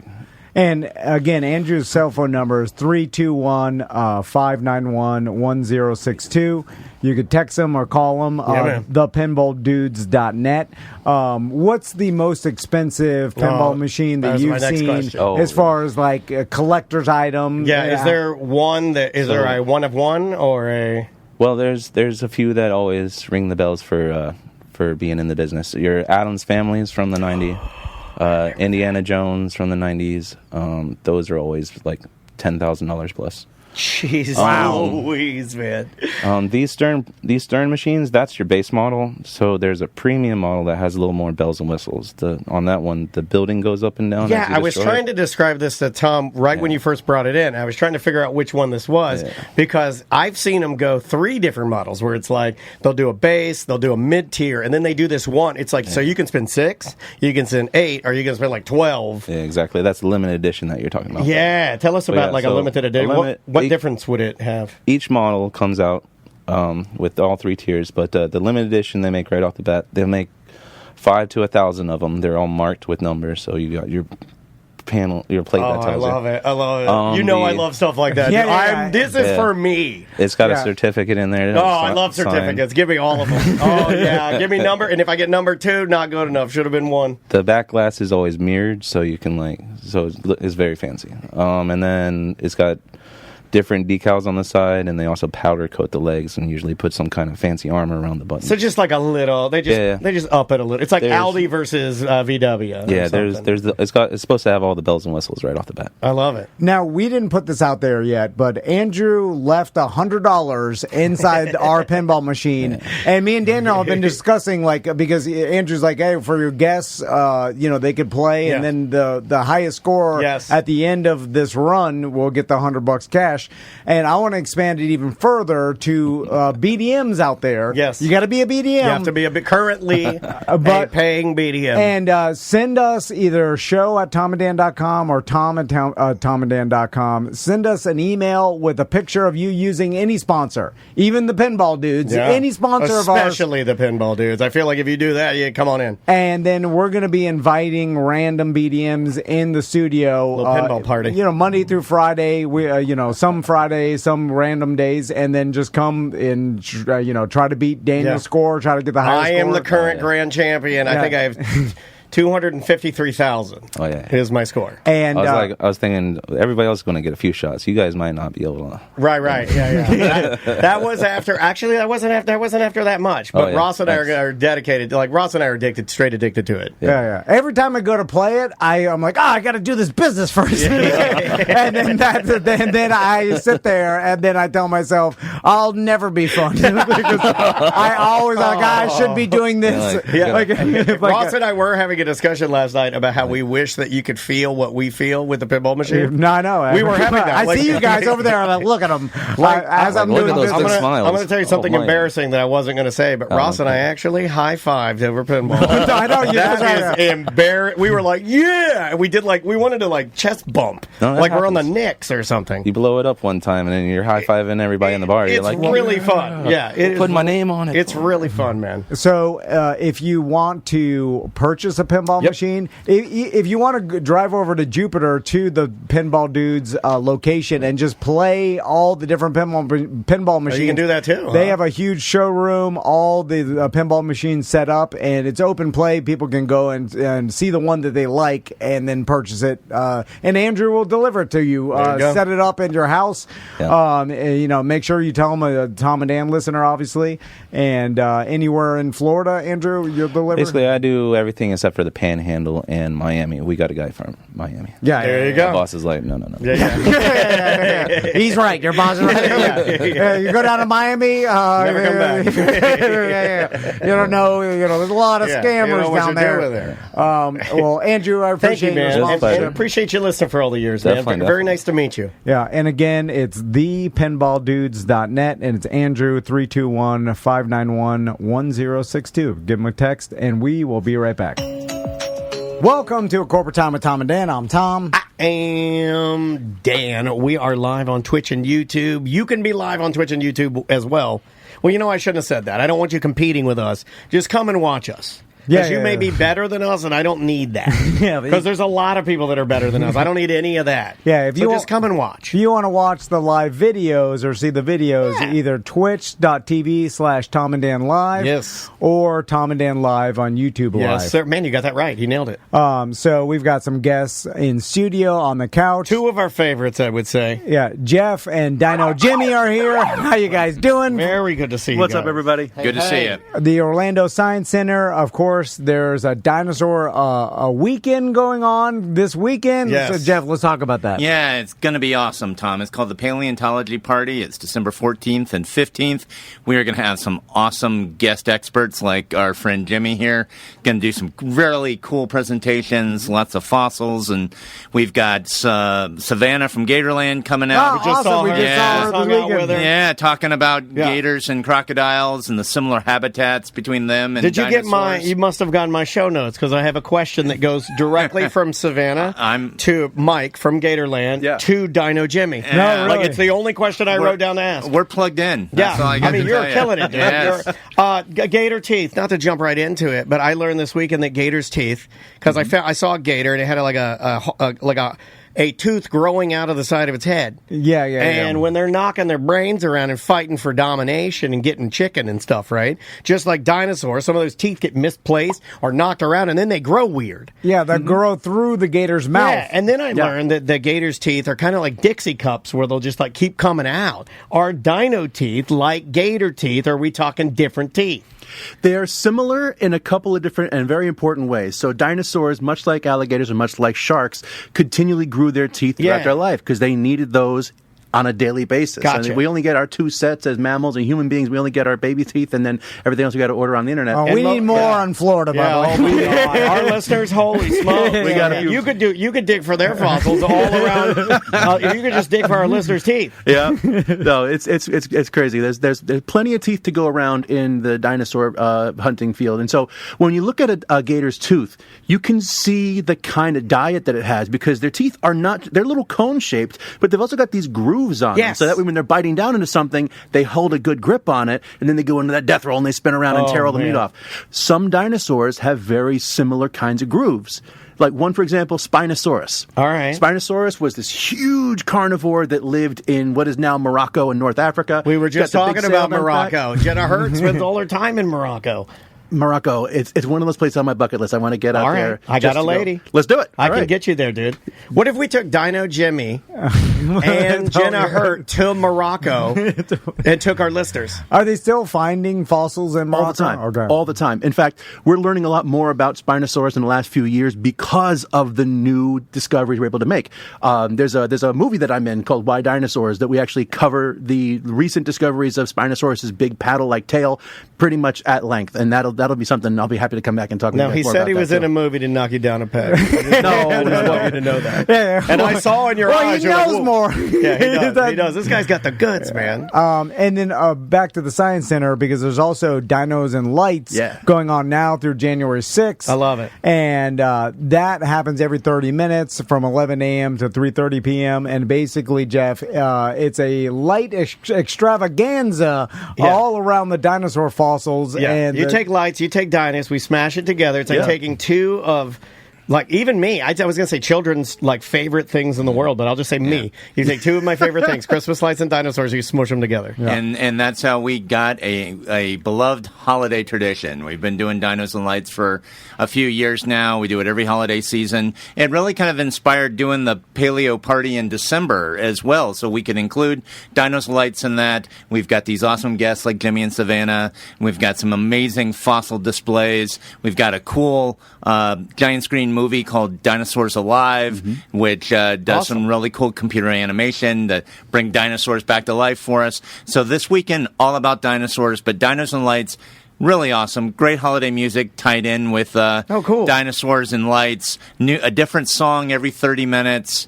A lot of fun, and that's playing throughout the holidays. Can I tell you, I absolutely love Dinos and Lights. I've seen it. It's something that they do. They get better and better every single year. Can you look at how like all these houses online are competing for the wildest and the craziest house displays, and they're all going to be second place in my book because not one of them incorporates a Tyrannosaurus Rex. The Science Center has a lit up, music synced T-Rex. Can I tell you why I love this? I may have said this last year, or like when Jeff, you may have heard this, but I'm going to just tell you why I love this. Yeah. And I know Tom knows the answer to this. I like it when we take things that are super serious and super expensive and rare, and then we do weird things to them, like wrapping them in cheap ass Christmas lights. That's my favorite thing. Like I like coolest. taking things that mean everything to the world and then making them a little more dumb, and I think that makes it more fun. I just think it's like there's nothing better than taking like our Tyrannosaurus. We're very lucky to have that T-Rex here in Orlando. Very much so. Let's wrap it in lights. That's what I say, man. It's the coolest stuff. I say bringing a little bit of the holiday spirit to things. Yes. But, you know, tomato. That's true. Wrap it in Well, you're more of a normal, more of a normal, good citizen. You know. You mentioned a dinosaur movie that you guys are playing. Maybe you'll think about playing the 1990s sitcom Dinosaur. Yes. Love the mama. It's so sad. It's not the mama. Not the mama. Like Jimmy's got a dead on. Like you could be the baby. Which may be one One of more the... childhood dream to knock off the list. Do you own all the stuff? Should I not be asking that? Is that an embarrassing question? No, not at all. But that's been really cool to see that a lot of the original props and puppets from the Dinosaurs TV show are making their way. Like some of them are showing up on like eBay and Facebook Marketplace, and now you can get the figures at like Target. They're there now. The show is hotter than it was when it was on TV. Jimmy, I got a question for you. Yeah. Speaking of Dinosaurs, the 90s sitcom, the premise of that was that the meteor didn't hit. I think this was the premise, and the dinosaurs evolved to get smarter and smarter until they basically started having normal lives like us. Right. Didn't they destroy the world? And the meteor came at the end. Came back, But they had a different, they explored a different extinction theory, for sure. So I'm sure there's paleontologists, there's scientists that have theorized what the world would have been if the meteor didn't cause the dinosaurs to become extinct. Would they have become smarter to a point where, I know evolution doesn't necessarily work like that. It kind of works for you to live, not necessarily to get smart. But do you think dinosaurs would have reached a point where they're ultra smart? I don't know if we would have reached honeymooners without pants level of That's a great evolutionary thing. You know what? science. I do everything you were saying when you said that. So I appreciate you bringing it down to my level. No, it's one of those things. Moon, Alice. No, so It's important to understand as well that evolution is a verb. Science is a verb. It's not a noun. It's not just a thing that happens. It's a process of how animals change and adapt to their environments over time. And so, we see that dinosaurs were able to continue even throughout the three periods we had them. So the Triassic, the Jurassic, and the Cretaceous. In the Triassic, everybody looked the same. They were all long tail, long neck. Wait a minute, what are the periods again? Triassic.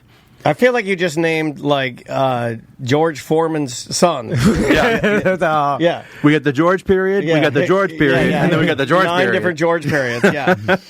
No, the Triassic was named because they found 3 different kinds of minerals when they first identified it. So we're going to call this.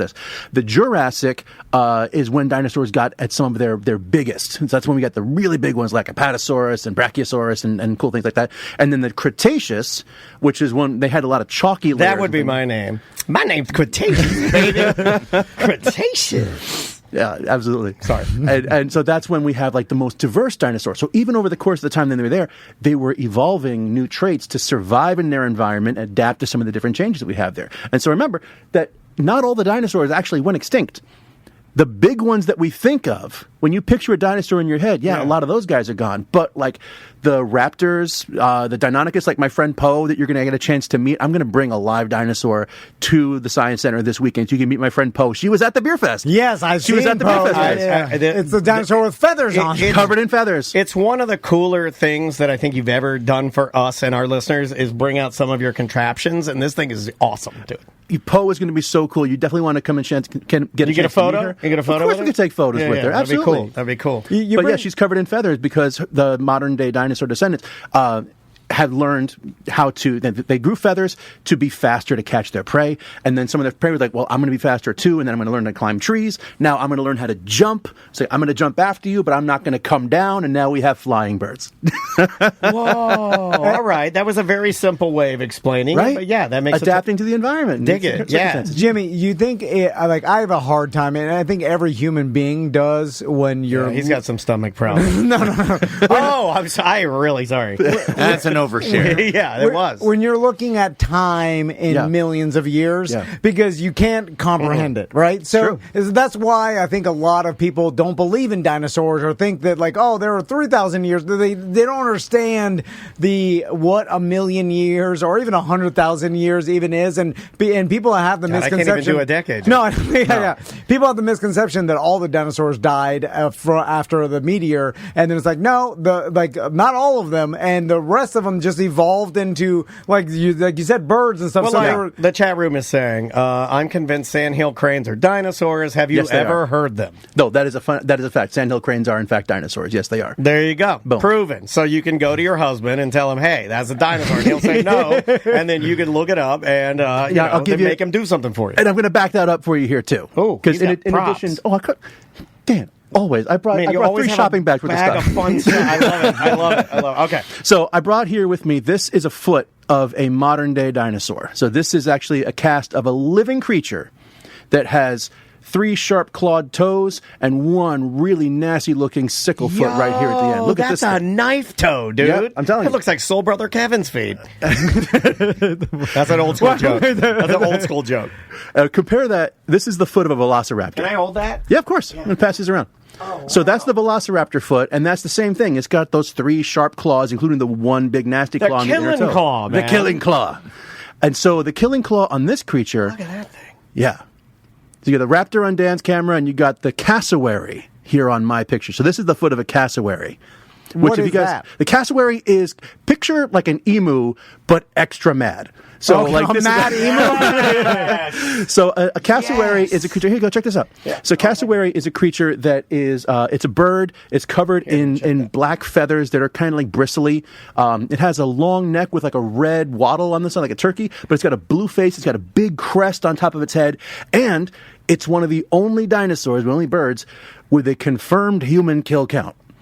They have actually killed humans in the past. So when people say, "What's the You knew I scariest wanted dinosaur?" to go gory today. You knew I did. No, we always bring This thing's got a body count. I love It's got it. a body count. It's the deadliest dinosaur out there. It's the only dinosaur that's actually killed humans. So, And then they got you with that claw, Yeah. and then it got your belly, which is the Oh, worst. and then you just spilled out onto the ground. Yeah. the point is, you're alive when they start know, to peck at you. I have seen some men that like to drink mead and wear bracers, or bikers that have claws like that. They'll wear like a ring, Yeah. like Oh, a yeah, killing yeah. ring on there. You know, who would have known that dinosaurs were able to, But those things are still alive now. Like those, Where you can can I- see those in zoos. I know the Central Florida Zoo, I believe, has a couple. I know the St. Augustine Gator Farm up there has some.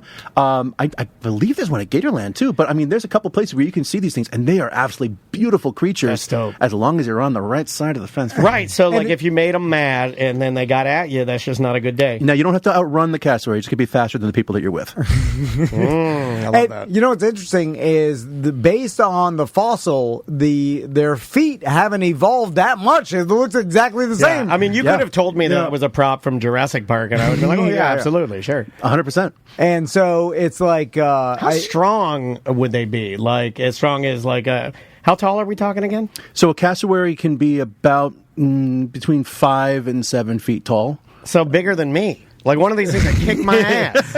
but the dinosaur version was way bigger or around the same a size. yeah, that's a great Velociraptor, question. for example, I mean, in Jurassic Park, they talk about it being 6-foot turkeys. But I'm going to have a cast of one of these. You can see this, and you'll actually see the skull of Velociraptor. You can see them at the paleontology party at the Science Center this weekend, and you'll see that raptors are actually turkey-sized turkeys. And my buddy Steve is going to be there as well from Paleoanalysis. He's bringing a Utah raptor skull, which is bigger than the ones from Jurassic Park. So this is a creature that would absolutely, it's a raptor skull that's about as big as my Tyrannosaurus skull here too. So like it's a wild creature. So they were all different. They had different regional sizes. They filled in so many different ecological roles that they were all different sizes because that's what their environment Sounds called a for. lot like humans, right? Exactly. Like we're all different sizes, but we're all very much the same and similar. Oh That's wow, right. this is wild. Jimmy, If you gore me, do I not bleed? Man, every time you come in here, I learn something new. The chat room is already talking about it. I love Dinos and Lights, guys. Again, this is what we're here to promote. You want and to the get paleontology party this weekend. I'm going to make a bold statement. Yeah. If you look at any of our clients, especially the ones like the Science Center, we have the greatest family things for you to do of any show in in Florida at least. Nobody beats us. We have the greatest places for you to take your family. So, Absolutely. Jimmy, I'm curious of your opinion on movies because they're good and they're bad, and I'll explain. Think of The because Shape of Water. no. Think of that. It's a long It was gross. question. I thought- No, I'm kidding. I think that is the most wonderful rom-com retelling of the creature from the Black Lagoon in modern cinema. Exactly. Everything is stolen. I'm going to reference another scientist, or maybe Neil. the guy from Sonic, Jim Carrey. I saw Eggman. Oh, he's going to mention Eggman again. I saw Neil deGrasse Tyson talk about ever since Dark Side of the Moon came out, the album and the song, that he's been explaining that there is no dark side of the moon. The moon actually rotates. It's one day on the moon is 30 days long here. Disrespectful to Pink Floyd, isn't it? Leave him alone. And Don't get me started on prisms. okay. So, but what's funny about that is because we've heard it became so popular, Dark Side of the Moon. The entire world just thinks, oh yeah, the moon doesn't rotate. It's just there's one dark side of it. It's one of the first accurate pieces of misinformation that we can trace, right? And then because of Jurassic Park, which we all saw as well, we think raptors were bigger than they are. Yeah. Although Jurassic Park made people fall in love with dinosaurs, but there's misinformation in it. Well, so- that's why I always confirm with you. I don't know if you've noticed this, but every time you've been in here, I think I ask you what size a raptor was just to reinforce it to myself and to the public. And you know what? I will tell you every single time because that is what it means to be a science communicator. You are here to tell people. I will answer that question over and over again. I love it. Not all dinosaurs were gigantic. Not all dinosaurs were huge. And to prove it, I brought a whole dinosaur with me today. Yes, oh my God, he brought the Daniel dinosaur. So this right here, filling in the entire screen, this is a lovely creature called Psittacosaurus. Psittacosaurus. Psittacosaurus starts with a P. Why'd they do that, Jimmy? Tom hates that. Oh, he's already out. He's already out. Starts with a P. He hates silent letters. Oh my The god. Psittacosaurus. What's the point of them? They're just confusing the Well, dodos. first of all, that's a super gorgeous specimen. Thank but you. I can't help but look at its face and think parrot. That's why that's why it has that name. The parrot-faced lizard. Look at And that. the scientific I'm a name of paleontologist. parrots is like Psittaco, that sort of thing. So that Psitt is like it's when we talk about parrot-like things. So this creature has a parrot-like face, and so this is the parrot dino. Oh, that thing would snap your hand off. It looks like your birds scare me or you're not yours, but you're bird adjacent, and those things are They are like dinosaurs. They go though, right? Like they can bite you.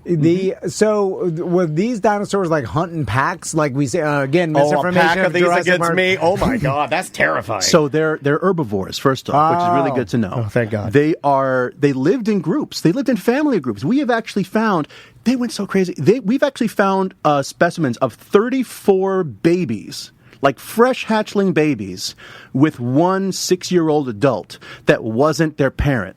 So we've had evidence that guy's these a guys pedophile. were. That's a babysitter. I was going to say babysitters. Oh, okay, thank you, Jeff. Jeff, see, we're always Inside you are two We're wolves. always it's always the yin and yang here. Daniel, inside of you are That's two why we're wolves. here. I may be a bit negative, Jeff. No, it's I will all right. So admit. that's We that's- balance each other. We do. That's interesting because a lot of other animals don't do that. Take care of young that are not theirs. Right? A lot of dinosaurs did. I Lots wouldn't of do different it. dinosaurs actually had familiar groups. They did group nesting, where multiple nests in one space for these things to all kind of hatch together and keep out. That's Socialist. kind of like bird behavior too, because Yes. like penguins do that, Yes, or they like do. the male Oh, yeah. penguin will take care of the eggs, which Yeah. is weird in the animal world, right? Now, I know you guys are going to love this dinosaur, not only because it's so cool and you can see the entire thing here. It's crazy that you have a full dinosaur, dude. I've never Isn't that seen wild? a complete. You know, It's all right here. That's wild. And we also know what they look like, what color they were, what their skin texture was like. We know color. We know the color of the dinosaur. This is How actually do what we a know? living Psittacosaurus looked like, because we found one completely mummified. What? With some of the stomach contents, Look at with this some guy. of the guts involved. And we also found out what its butt looks like. Yes. All right. Yeah, because I was on the scene. Dr. Dan, paleontologist. So this- I'm on the scene for the first 5 seconds. What do we got here? We got a dinosaur. What's his butt look like? Give me the numbers. So the Psittacosaurus that we discovered, one that's completely mummified. We found the skin impressions. We were able to use lasers to figure out the texture and the color patterns of the skin. And we also found out that it has a single opening called a cloaca. Like a bird. Oh, that's a like chicken birds. ass. That's right. That's Yeah. right. Well, And- you're not. I shouldn't have said that. Sorry, Jeff. But yeah, it's a chicken butt. But they have this one opening for all the things that they would need to do, and so when they grow up, their reproductive organs are in there, their excretory stuff. So the way they go to the bathroom, the way they make babies, the way we've they lay argued eggs. on this show before that it's a better way because it's convenient. Yeah, Everything one-stop shop. Yeah, and it seems with a pea, poop, and egg drop. Yeah. It seems Yeah, like yeah. how birds were like evolved is because they're so old that like they're more efficient now even than other species maybe because they've been around so long. But I guess Yeah. there's other species that have been around just as long, like crocodiles and alligators and stuff were around as well, and they just didn't change as much. That's right, yeah. So gators and crocodilians and creatures like that, like the Gavialsuchus, which is a huge 20-foot alligator ancestor that you'll see at the Science Center. Aiden from Florida Fossilized God, is you guys bringing have the so entire much stuff skeleton. out there, man. This is Oh, going to be it's gonna- awesome. it's gonna be huge. It's This gonna is be the an best awesome weekend for weekend. anyone who's ever had a favorite dinosaur. This is the time you want to come to the Science Center, along with every other day. Well, but this is going to be a good time to see We it. certainly appreciate you guys trying to add more and more to it every single time. Of course. I mean, it gets bigger and better every year. What was that other fossil that you had, Jimmy, when that you were going to show us? Yeah, but real quick, Tom, guess what? What? Taco butt. No, right. Yeah, I like that. Get him with a dinosaur dad joke right to his face. He deserves that. Take that. You're laughing. You're smiling. You're smiling. No, this is why we do this, because dinosaurs will always be awesome. Yeah, they're super All right, so fun. this is an actual fossil that I dug up in Wyoming. And we want to talk about the length of time that it takes for a dinosaur to become a skeleton and then for that skeleton to become rock and fossil. we can see evidence of that right here. So this is super heavy, but this is part of the limb bone. So this is part of the femur of a long-necked dinosaur. Now, what I really like about this, when we find these things, you can see that the color of this, for those of you who can't see it, the color of this bone is like a deep brownish black, right? But it's also got this orange stuff all throughout it. The sand and the dirt where we found this is much brighter tan color. So we can see that the color of the specimen and the minerals itself, it is heavy, right? Yeah. This thing is like extremely dense. Yeah. It's super dense. Yeah. So it's the color of the fossil picks up the minerals around it, but it's different from the color of most of the minerals around it. So a lot of that dirt still stays that one color.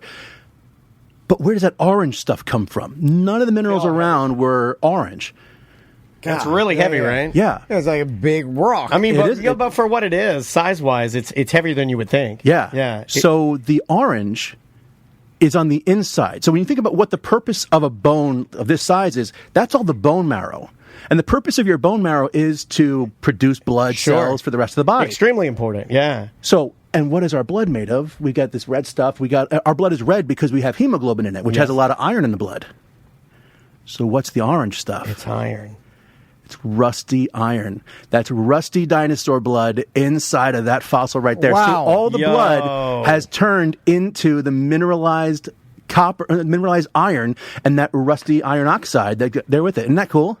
That's extremely cool. It makes it so much cooler once you know what it is. Yes. Because I would kick this rock and it'd never look at it. I would definitely, in my younger years, I would have thrown that at a gas station window or something. I mean, like once you realize, you're like, oh my God, this is dinosaur blood in this rock? It's rusty dino blood. That's what it is. insane. Isn't that so cool? Yeah, but that it is takes wild. so long for the individual pieces to get replaced one cell old at a is time. that? This is from the Jurassic period, so that's 156 million years old. That's what I needed to hear. Casually, That's just the roll it. punchline. When you hear that, it's like, what? Yeah, give or take a Thursday. Again, a number we cannot comprehend. I got nothing. Look, our calendar is in the 2000s. And it's weird to touch that. Yeah. You know, like it's a very weird. So again, guys, if you're thinking of something to do with your family for the holidays, this is what you want to line up. Jimmy, Absolutely. I saw a story. I wanted to ask you about it as soon as I saw it, and it was about the most expensive fossil ever sold. Yes. And it just broke the record. Breaking news. It was a Stegosaurus named Apex,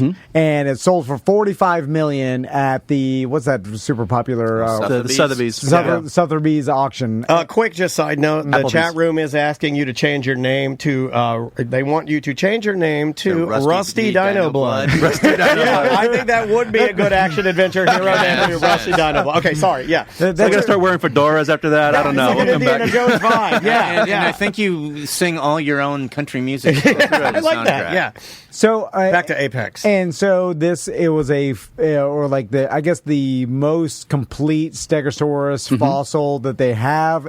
It's amazing, by the way, if you look at the pictures of it. And a billionaire hedge fund guy bought it and now has donated it to the Museum of Natural History for people to see. And when I saw that, I'm like, is his motivation basically charitable in the fact that he's like, I'm going to buy this for the United States Museum, and that's my contribution to society? So it stays here. What are these guys' motivation? Jamie, have you met these people or interacted with any of these people that purchase huge fossils? I've traveled in certain circles with them. You know, in paleontology, you've got a couple of different groups of people, and some folks who are very much in the Indiana Jones vibe of it belongs in a museum.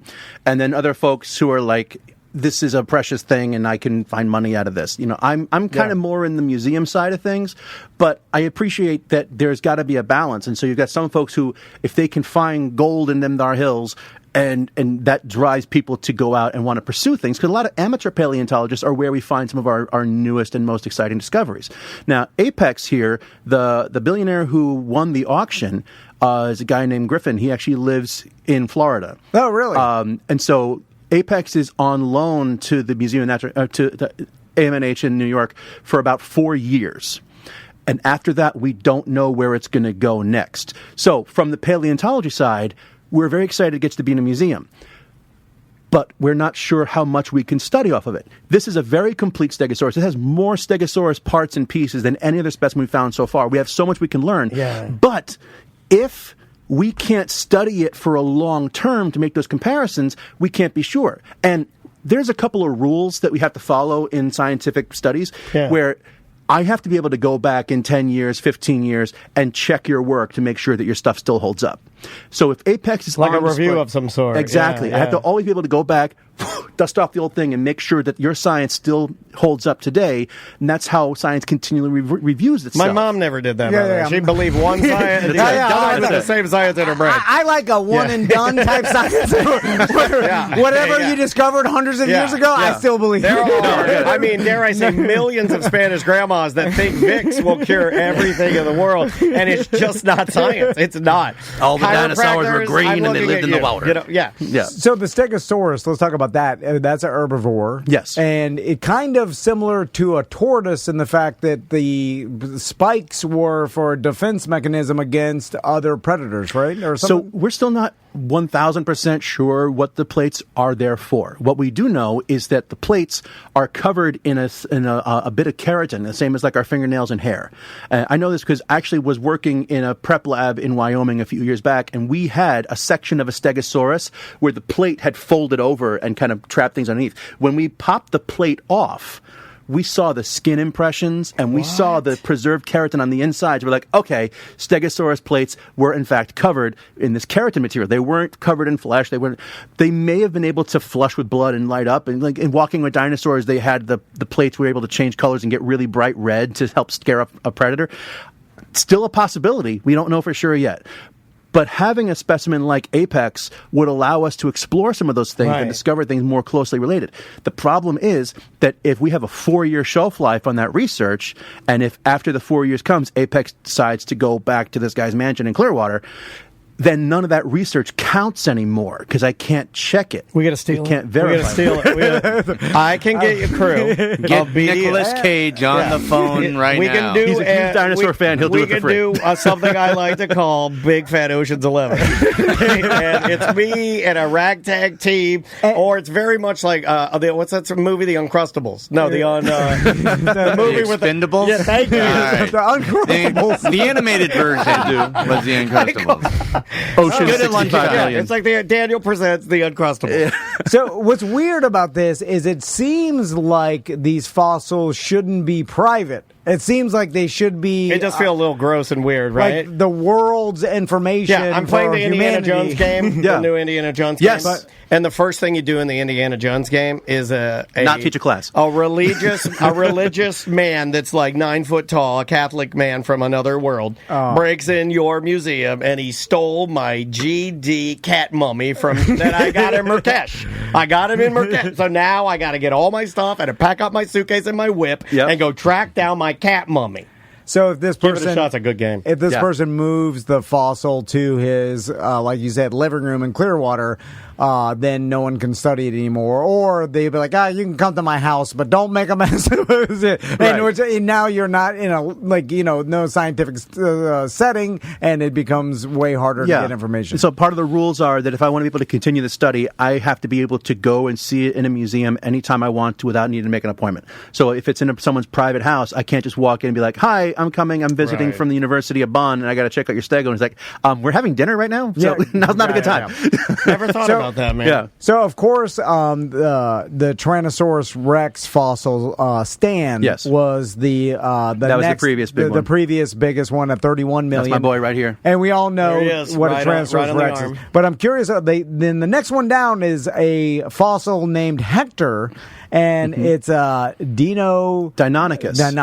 Dino Deinonychus. I think my mom and dad saw him in Vegas. Between the hours of 12 and 6. My uncle was a trumpet player in Vegas. One of my great uncles. And he played first trumpet for Dino Deinonychus. I wasn't born to be a paleontologist because I can't pronounce the dinosaur's name. Just call it the big one. So what kind of dinosaur was that? That's the same kind of dinosaur that Poe is. Oh, okay. Poe is a Deinonychus. So you can actually see what this dinosaur looked like this weekend at the Science Center. We'll have her there in our space. You can check her out with Paleontology Party and everything else going on. But yeah, Hector the Deinonychus was a very complete specimen of this very important dinosaur. Now, that one sucked to see that go. But it's not the end of the world because we've also got dozens and dozens of other Deinonychus specimens.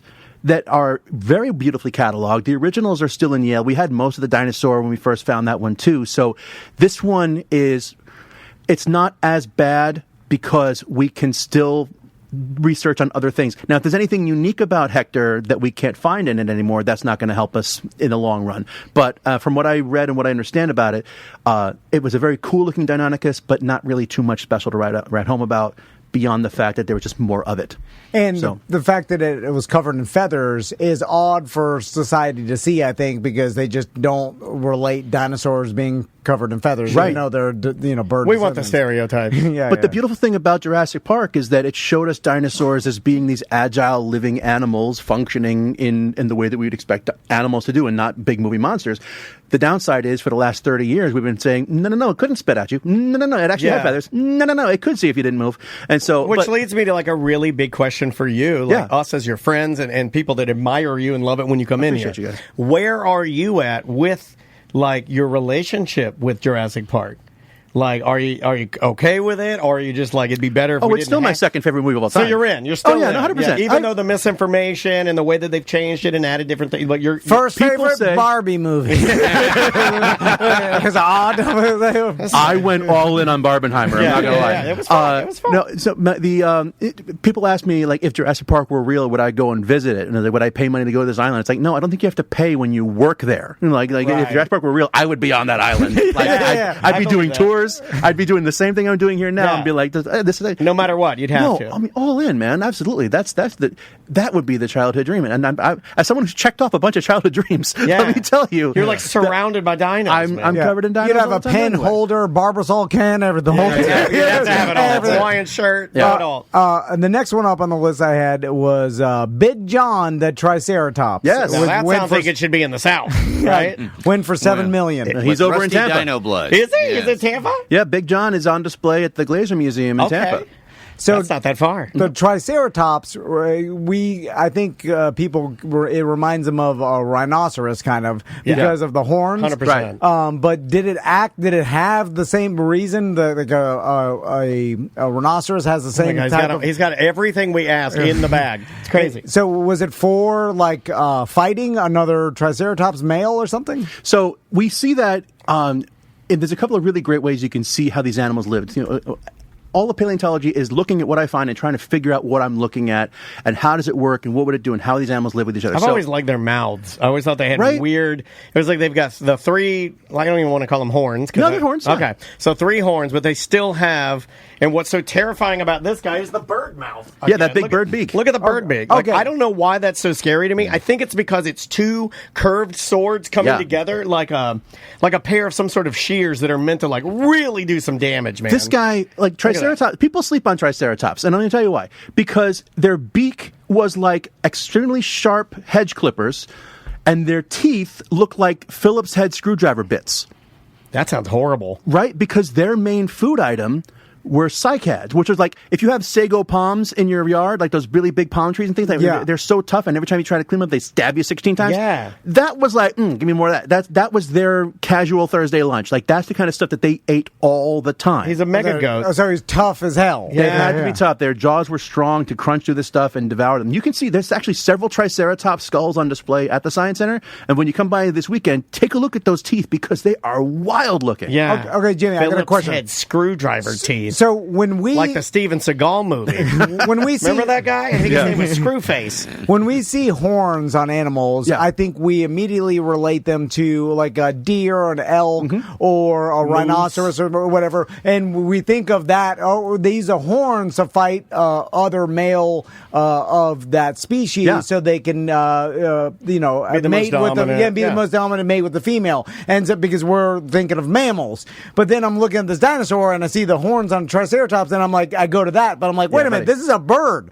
So, and I've never seen birds grow horns to fight off other male species. You know what I'm saying? That's not how birds act. There's got to be a horn to birds. What's it for? So Psittacosaurus that we showed you here is actually a relative of Triceratops. So these guys are in the same family tree. And they kind of looked like it based on their... The beak and things there. Yeah. So they're close relatives. Compare their faces. They're almost identical. It's just one has like this, what do you call the piece behind his head? We call that the frill. Yeah, so he's the got protective frill around the outside.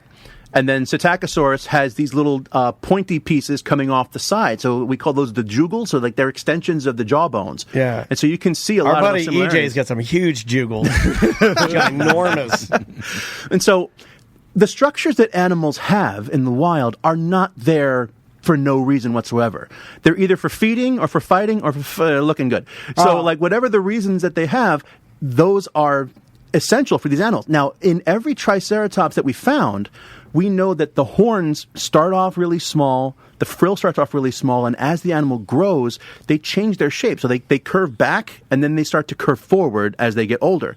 Their frill gets really wide, and then it gets really thin as they get older. So a lot of it is, like, is this something that they do for making sure that there's a really strong competitive male, or do they get really long horns because they're like lions and a pride of things? It's those are the kind of things that we want to keep learning about. And then it pulls back as they age, meaning that there wouldn't be a use for it as much anymore. Or maybe they need to be really, really strong during their most sexually mature phase. Sure, when they're needing to compete for rivals and things like that, and then.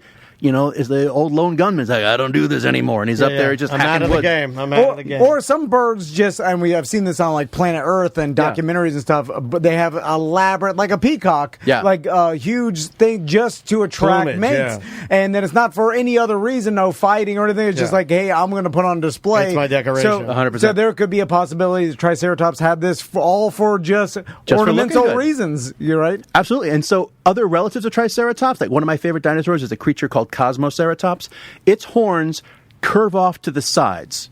It doesn't have the little nose horn, and it's got 19 horns around its head that all curve down. But it's really gorgeous looking. Like, this is an animal that is like brushing its hair every morning. It's got the big old pompadour because it's trying to look good. This is definitely a decorative, attractive feature that's trying to, and so you can see this in dozens and dozens of other kind of dinosaurs. Even there's a new one that we found last year called Lokiceratops. Very similar thing. The horns curve backwards, and it's got all these big horns around the outside of the frill because it's made to look good. These are not going to do a head-to-head lock and horn kind of thing. It's not like a ram. Yeah, they're going to do more of like a Zoolander pose off. That's it. Yeah, we got Magnum versus Blue Steel. Oh, and last before you leave, Jimmy, we've got the. You kicking me out already? Oh my gosh! No, we would literally just keep talking to you all day, but then Jeff would be like, "Hey guys, I have to do business. I have work and a whole entire science center to help." So what I found interesting is the last fossil on this list of like top 5 most expensive fossils doesn't have a nickname, which I thought would be from the previous ones that they all had some sort of nickname. Big John or Big Jim or Gorgosaurus, right? And there's no nickname here, but that sold for $6 million in 2022. Yeah, and you've got a Gorgosaurus head with you. So what I brought with me here is an Albertosaurus. Now, Albertosaurus and Gorgosaurus are kind of like they're cousins with each other. So they're similar size, similar shape, and they lived in a similar area. That guy looks like a dog. He does a little bit, doesn't he? He has like a dog head. Yeah, he's got a really good sniffer on there. He's got a really great sense of smell. So yeah, you're not far off. And those eyes up here at the top are very forward facing. So they use this to kind of track down their prey. He's got a good look. Horns. Actually, it's a relative of T-Rex, but he's got little horns on top of his head here, little horn bosses. That's dope. Now, this looks like kind of the size they represented the raptor to be in Jurassic Park, kind of. Like, why didn't they use this instead of a raptor? Because... you got me on that one. I don't know. There's so many cool dinosaurs they could have used them. That's his greatest fear. Velociraptor. We talked about it this morning. His greatest fear is to ask a guest on the show. I'm going to sell you out. To ask a guest on the show a question and then have them go, I don't know how to answer that. It's his greatest fear. When Michael Crichton was writing the book Jurassic Park, he was actually working with a scientist who found the Deinonychus. We were talking about Hector a minute ago. The scientist who found and named that original dinosaur, he's like, hey, can I look at all your creatures? Because this is the most agile, fastest dinosaur we've ever found. That was the one that told us that dinosaurs could be agile, active creatures. So we're like, hey, how fast are they? How high do they jump? How do they feel about industrial kitchens? All those kind of things. And that's how he created the original villain dinosaur of Jurassic Park was Deinonychus.